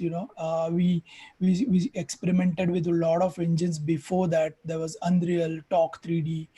We were sitting in some IT company and exploring those engines at that time. But when Unity came, all of a sudden, it just came in like, okay, I had plenty of ideas. Now I should just go and start doing this. I still remember when we were playing Need for Speed back in 2009 and 10, and suddenly we discovered Unreal Engine, that we can just do something like that, right? So while we were just traveling to office from one place to another, we just thought of why don't we just make a game wherein we have the same kind of map and we just make a game on that. So this is like everything which we were going through. I think most of the ideas which are there in the market, like people who have already created good kind of stuff, the independent developers, I feel it comes from influence, a lot of influence that they have been through, a lot of love that they have for the concepts or the themes that they have. Like even if you consider Zen, right, he's created Asura or Yodha. It reflects the mythological aspect of the love that he has for that kind of thing. I'm not saying that he's going to make same kind of games, but the first thing that comes to mind is, this is what I love, and I'll jump into this very firstly. Similar with this Raji guys, right? They have that experience of traveling through Rajasthan, and I read some articles on those things. Even with me, I had some ideas on theater. So I used to do theater, so I had ideas on theater. My first attempt was to go and jump into this. Considering Himanshu, he had that love of you playing strategy games. So I think the very first attempt that everybody did was something that they were really influenced with, something that they really loved. But at the same time, we were very, like, I think people were very smart enough to consider two main factors. One is the trend, and the second one is the marketability of it. Because you just can't, go and make anything out there without thinking about the commercial aspect of it. So I think anybody and everybody who wants to try that stuff, think of something that you really love, you're influenced with, but also consider the trend and the marketability of it. Is there enough audience who can play it? Is there enough audience who can buy the game and you can make some money out of it? And after all these things, just one thing is to consider is the scope. Make sure that think of something that you can finish it really well. So I think that is how you can go ahead with it. I'll get back to you on the scope questions, because along with the different types of games, you also have a lot of unfinished games, and I'm sure all of us have. I know I have. So we'll get to the scope question if we have enough time. But very valid point. I think your personal experiences and a variety of personal experiences make a big difference, and seeing what the market is also looking like also makes a big difference. Chirag, I want to move this question to you. Do you have anything to add to that? So, I mean, how do you decide?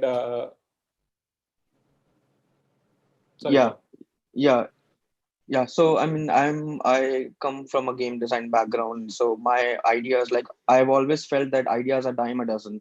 Like, even if you go on a street right now, ask a rickshawala to give you a game idea, chances are that he'll give you a game idea that, hey, bhaiya, why don't you make a game on that, right?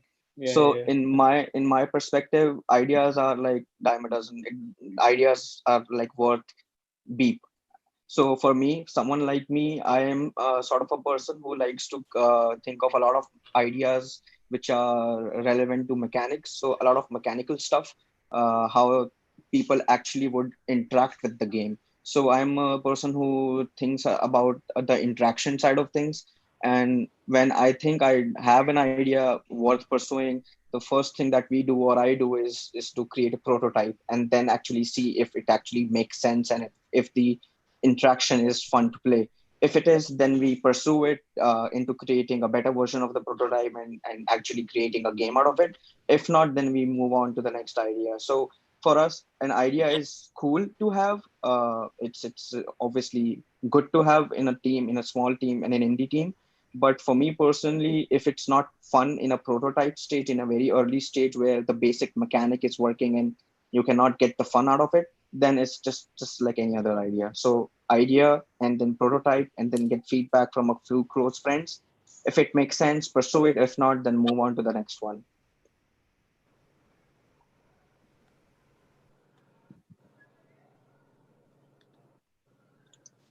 Did I just freeze you with my answer? Lost again. Looks like it.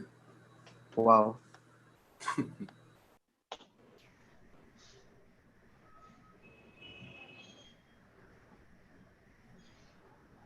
Hello. Yeah. Okay. I'm back. Sorry. Okay. So just picking up from there, Chirag, of course, another the important point that you mentioned was prototyping. Of course, it's very, very important to do those prototypes to decide whether it's fun.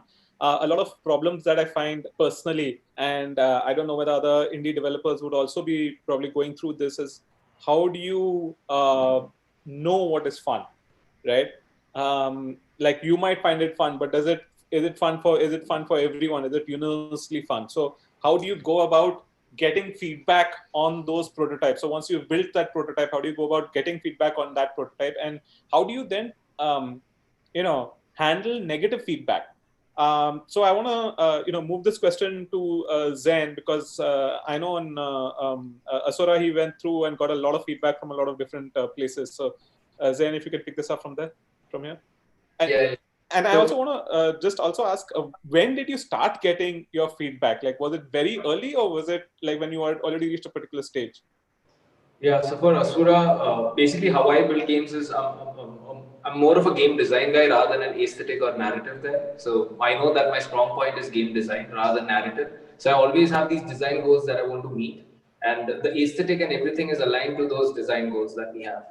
So for Asura, what we did was we built a vertical slice or prototype as soon as possible. And I think in 4 months or something, we started showcasing the game at various events. One of the events was NASCOM Game Developer Conference. And that's where we got feedback. And then we started showcasing the game in every iterative build. And that's how I collected it. But again, the idea is that to at least follow a certain design philosophy. So for Asura, the idea was to make an RPG with procedurally generated skill tree, which was never done before, and then use the aesthetics that I love, which is the Indian mythological. I don't literally take Indian mythology and put it over there. I think that's boring.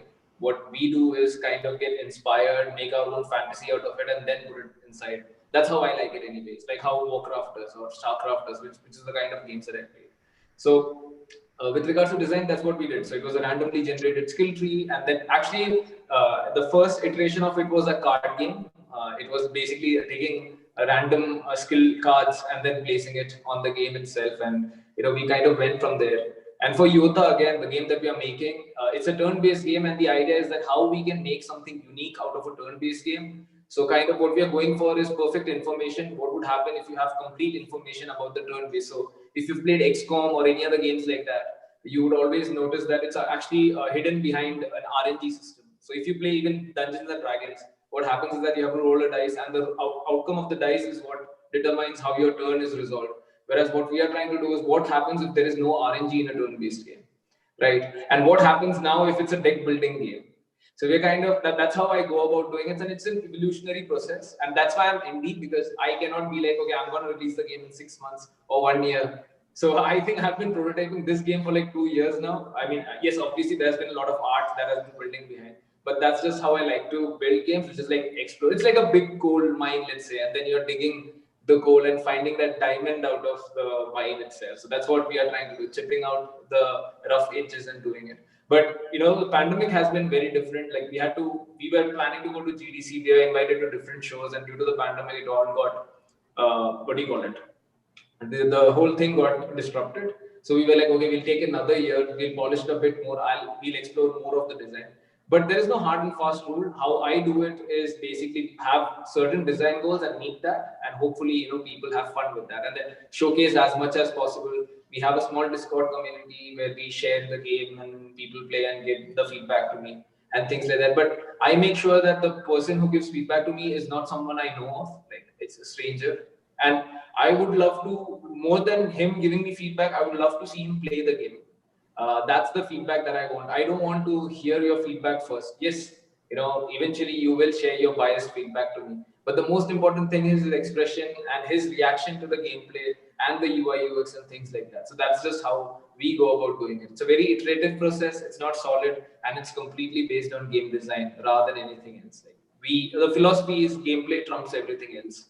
Everything is for game design. So yeah, that's how. Interesting. So you're saying that is very, it's very specific to the way you guys do it. Does anyone have any method that they go about getting feedback, which is different from this? Avichal, you want to chime in on this? Yeah, so through Raji, what we've learned is, I was just adding it up in my head. There's 4 different types of feedbacks that we have experienced.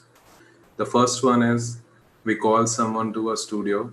Usually this is a person we know, someone, maybe one of our friends, and they give you feedback. This feedback is different. Second is, of course, going to NASCOM or any of the events, packs or whatever. That feedback is different. Third is strangers online. When they play your demo, we have a demo form. It's full, amazing feedback. That feedback is different. And the fourth one, which I found is important to a game like us, is focus test.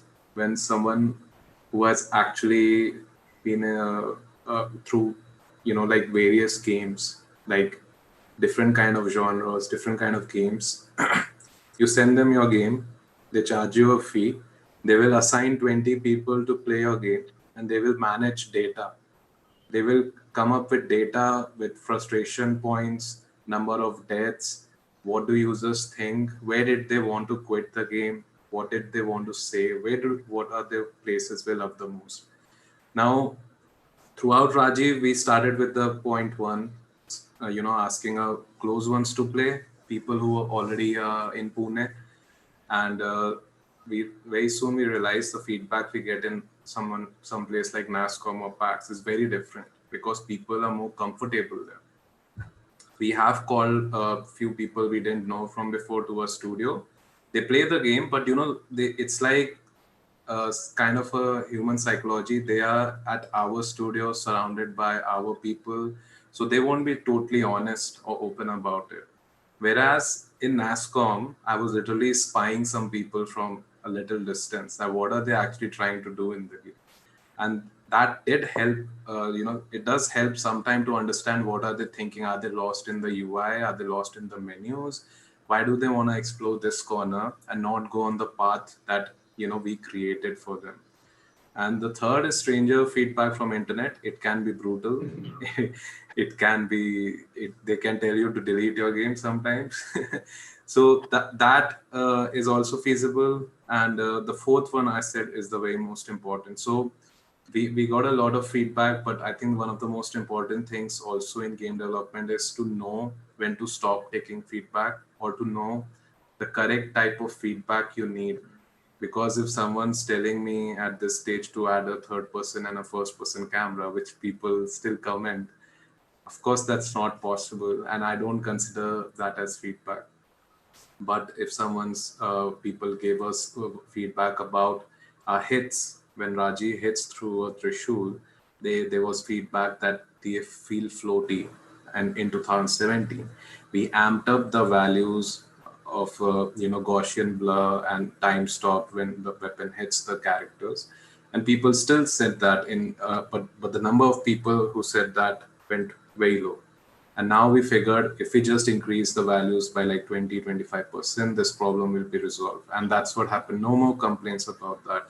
So this came through different sets of feedbacks. So that's all, I guess. We as game developers, I think we have to choose which feedback affects the game, because feedback is literally something which is a force from outside shaping your product. And you have to keep your eyes and ears open to all of it and pick what works best for you. This is very interesting because on one hand we're talking about indie developers being all about control, being about creative freedom, but at the same time we're also talking about how do we also listen to what our players actually want, and then and also filter out what is important and what is superfluous, right? So I think this is really good input, and especially the point on different types of feedback. That's a very interesting point as well. Okay, moving on. Building these passion projects for a lot of you guys, of course, can't be easy, especially if you're trying to fund it yourself. So there's a couple of questions on on financing and success that I want to ask you guys, because I'm sure a lot of developers who are watching are interested to know that, okay, what is the possibility when I develop, like when I make a game and put it out there, am I going to get 100 million downloads the first month itself? Exaggerated, but so my question is, what do you guys consider as success? I mean, is it just like if you've managed to break even and just make enough, is like even if you so let me put it very on hard facts as well. If for some of you, if you hit, let's say on the iOS or the Android stores, if you hit the top 500 globally, is that enough for, let's say, a month? Is that enough to sustain the studio for a few more months? Or do you have to get that feature positioning? Do you have to get the top 100? Do you have to get the top 50 positioning to essentially consider yourself success? Or is it not even financial? And if it's not financial, then how do you handle your finances? A little open-ended question. Chirag, can I start with you? Yeah, I mean, so for us, it's always been the two types of metrics, if you may call it. Obviously, you need some kind of financial success to keep making games and to keep doing what you are doing, right? I mean, it's not just the one game that you want to make. You want to keep building more games after this game, right? So financial success is always something that we have to look for, the commercial aspect. But for me personally, there's also a thing called emotional validation that you get from. I mean, that's the reason I got into making games, is because when someone interacts and plays your game, and the reaction, the expression, the joy that you see on their face, if it's live or if it's via the feedback, that kind of validation and that kind of feedback is also that helps us evaluate the success criteria for the game. Because we feel that, I mean, we obviously care about the money because we need food to eat and we need shelter to survive, right? But apart from that, one of the reasons everyone in the team is aligned on is that emotional validation. We want to make people have fun playing our game. We want to make people see happy faces when they interact with our game, when they learn about the story we are trying to tell. So that kind of emotional validation and success is very important to us, uh, for us as well, apart from the commercial side of it. Yes. Right. But asking specifically on the commercial, and this is for any of you guys who've published on the app stores, would top 500 globally be good enough to sustain you guys, or just so that people can get an understanding of what they should expect? So on app stores, the main thing is to get featured. If you don't have the user acquisition money, there you need some way to get on the front of the app store and the front page, because that is very important. Because if people are not looking at your game, there won't be any conversions, and people won't be downloading your game just by searching the name of it. Like hardly 2 to 3% will go and actually search for your game and actually download, even after you do even after you invest a lot in marketing through social media and forums, Reddit. Even if you do all that, it's just 2 to 3%. Rest all depends on what comes on the front page, because that is where the most of the audience is. That is where everyone is looking at. So the featuring is one of the most important thing for a premium game, because indie studios doesn't have money to spend much on the user acquisition and other stuff. So getting a feature in itself can be a huge boost for indie studios. Now you can approach this in a different ways. Like you can contact the app store managers, and like you can have connections with Apple or Google Play stores, and then you can just your game. So yeah, instead of thinking of like how you are selling the game to the market, instead you think how you are selling the game to these app store managers. And you plan you plan the marketing and everything around that thing. So all this is very important to keep the marketability as aspect as well of the game. Now getting on the top front page, now the Indian feature won't do you any good. You have to get a global feature with a banner feature and other features and multiple features to get in the top 10 charts and top 20 charts. But yes, that is significant enough for you, for a small indie studio of 5-6 people, to survive for 2-3 years. Okay, that's good to know. So I'm getting a ping to start wrapping up now. But just before I wrap up, I want to again get a sense from all of you guys for the different platforms that indie games are published on, like what types of revenue. And of course, everyone, whoever can answer, and whoever have ideas don't have to, but at least let us know if it is worth it. So what types of revenue is a successful game on the iOS store would for an indie game, like let's say for a premium indie game, Himanshu or Chirag?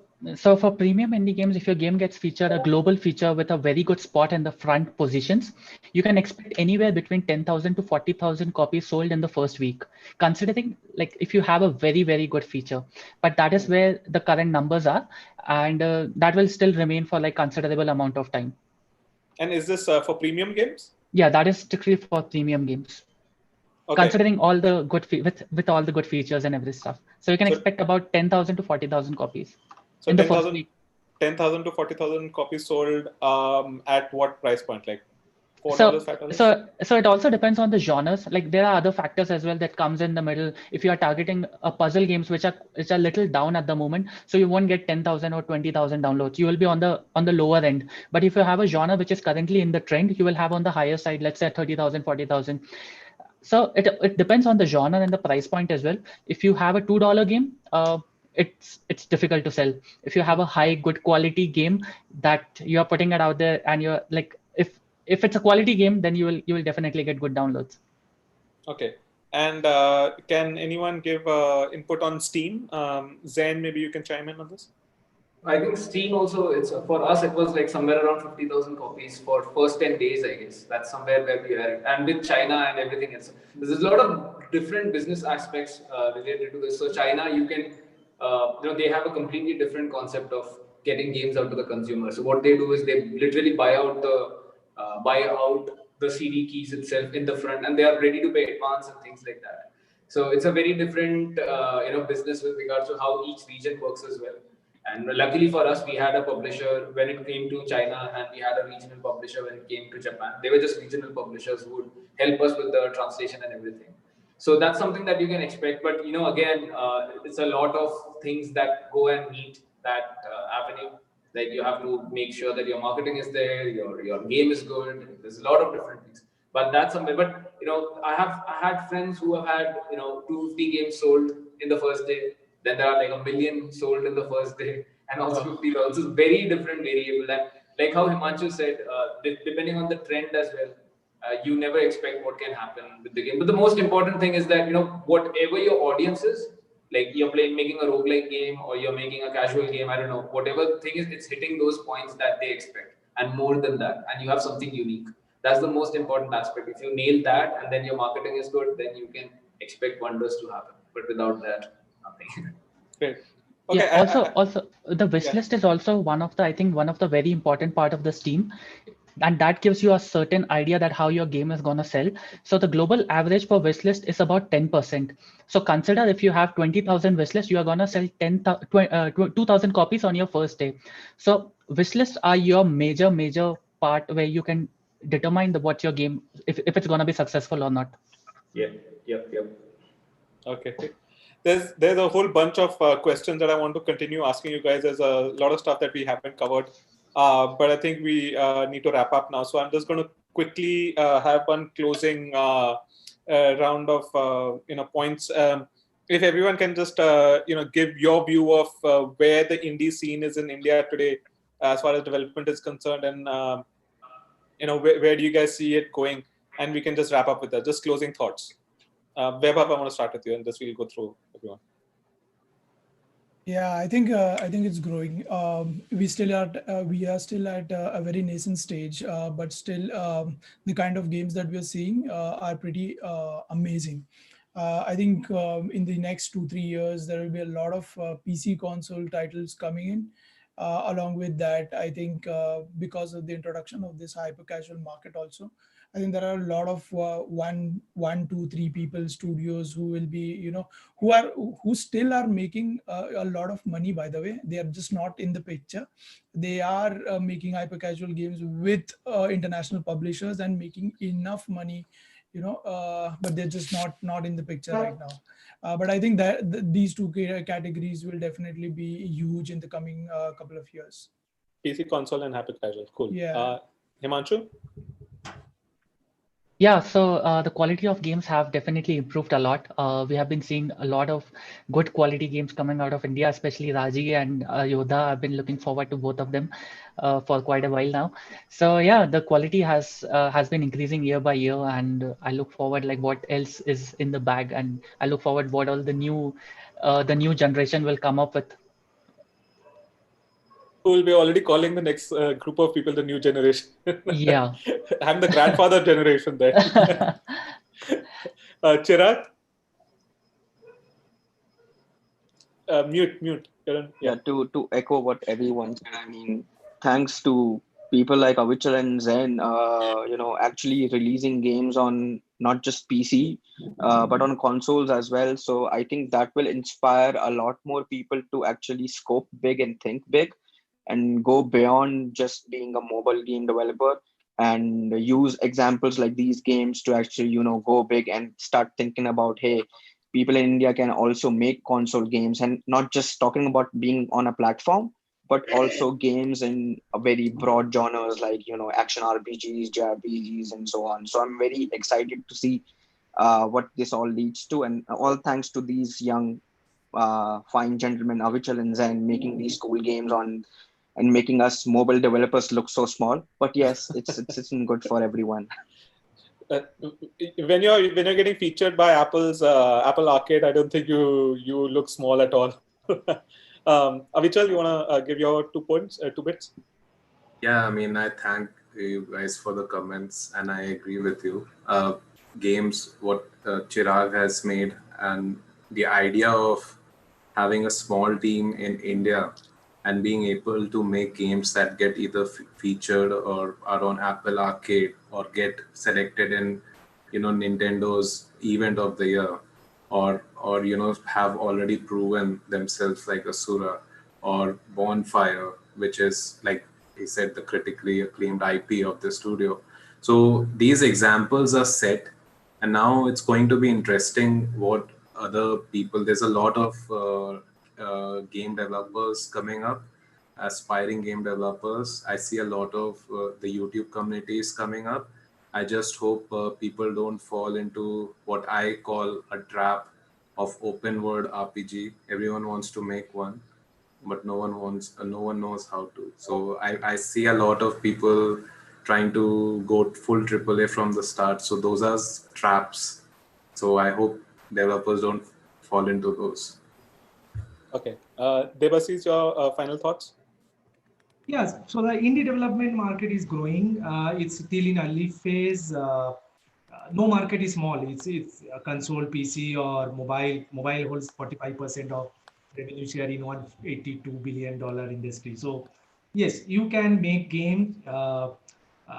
This community needs to grow, needs to work hand with means we need to collaborate to compete. That's the motion we need to start from now. Like if we want to make good game, we need to collaborate like whoever already got some success in international market, or who are the aspiring thing, or the investor need to trust the indie developer, or publisher need to focus on how to make good games. So this is the time we need to collaborate with each other, not looking into our own game or one tiny platform or industry. To make it happen in bigger sense, India is full of talent. Like I interact with hundreds of students every day on everyday basis. Since the starting of our journey with Cape Titans, I got around 10 to 12 demo games, playable video, all these things. But we need to make time. We need to arrange time to nourish them. We cannot ignore like, okay, it's a crappy game. Even it's crappy, but it has some potential to grow. So initiative like James and other things can make good impact on Indian community along with YouTubers, influencers. Everyone need to work together, not alone. I cannot make a great game alone. Even an indie developer can make a game in 1 year, but he needs a support system, right? Great. So Cool. And sorry, Zen, you want to give your final thoughts? Nothing like when we started like 5 years ago, or when I started 5 years ago, the idea was just to make games that I love to play. That was the idea because I was not given that opportunity, and that's the only reason why I started Overhead Studio. And this thing that like we being the inspiration, or that was not the idea, or that was not the case. My only message would be that if you're being an indie developer, you should reflect on yourself and be passionate about what you want to make and make that. It can be anything, and that's what I guess every single member that's sitting over here has done. Himanshu has done his stuff, and he has done incredibly well. Chirag has done like splendidly on his kind of. Avichal is doing his thing, but I see a lot of narratives. Like my whole like my message was that I make games inspired by Indian mythology and culture. It's not like this nationalistic stand that India is great or anything like that. It's just that I love that mythology, and I just want to share that as a story and as a thing, and that's what we do. But that does not mean that every single person in order to be successful has to do that, because I've seen this narrative, and I hope that's not the message I'm giving out. But stay true to yourself. No matter what the platform is, कोई platform कोई mobile में बना रहा है, कोई PC में बना रहा है, आप VR के लिए बना रहे हैं, it does not matter. What matters is that you are happy developing what you're making and having fun making it. It will be a success or failure, no one knows, but hope you have fun. And that's the best joy that you can get as a game developer. Yeah. Great. So thank you all. I think with this group of indie developers, I think our future looks really good. We always need the arts to be there supporting commercial successes as well. And I think you guys have shown that we are definitely there in the scene, and we're just going to get better. So thank you all for being here on the panel, and over to you guys. Thanks, Rishi. Rishi, this is Anil Banwari here. Hi, Anil. Hi. Hi. Thank you. I think you moderated that session brilliantly well, and you brought out the best nuances of indie game development that we have to bear in mind. And the panelists also shared very, very clearly. Avichal, I like your long hair. Thank you for being there. Well, Mine's growing long. Haven't had the time to visit the barber at all. It's probably when I'm next meet you, it'll be as long as yours. But thank you for being there, and thank you for making this a huge success. You all guys are going to be driving the agenda going forward. Let's have one of you create a global game. If you can have Angry Birds coming out of a small country, can't we have something which comes out from here? More power to you guys. Absolutely. Thank you. Thanks for having us. Thank you. Well, Priyanka, it's over to you. You tell me what I have to do. Thanks. Okay, so that was quite an interesting session. Yeah, sorry. And we thank you all for the wonderful discussion, the exchange that we had. And this brings us to the end of GEMS 2020. Once again, I would like to thank our partners for their support. The event is co-powered by Tata Communications, associate partner Cape Titans Games, support partner Loco, a Pocket Aces Products. On behalf of animationexpress.com and indiantelevision.com group, I would like to thank all the speakers and viewers for taking the time out and joining us today. We hope you had a fruitful time. If you have missed any of our sessions, you can log on to indiantelevision.com or animation.com to catch all of it. Animationexpress.com, Priyanka, and our Facebook pages, which is ITV News with a Z, ITV News on Facebook and Animation Express on Facebook, as well as our channels. You can watch everything. And, I'd like to thank the team of Animation Express and IndianTelevision.com.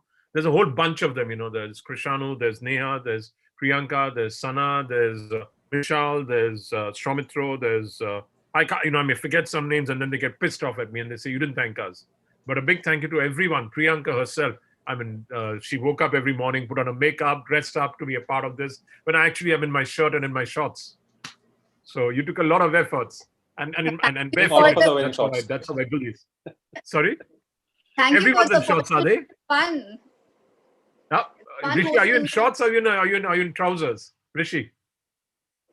Oh no, I'm definitely in shorts. I'm always in shorts. Oh, fantastic. That's what I think next year we'll mandate it when we do it in the real world, that anybody who comes to this, whether it's a CEO or whether it's a developer, they come in shorts and t-shirts.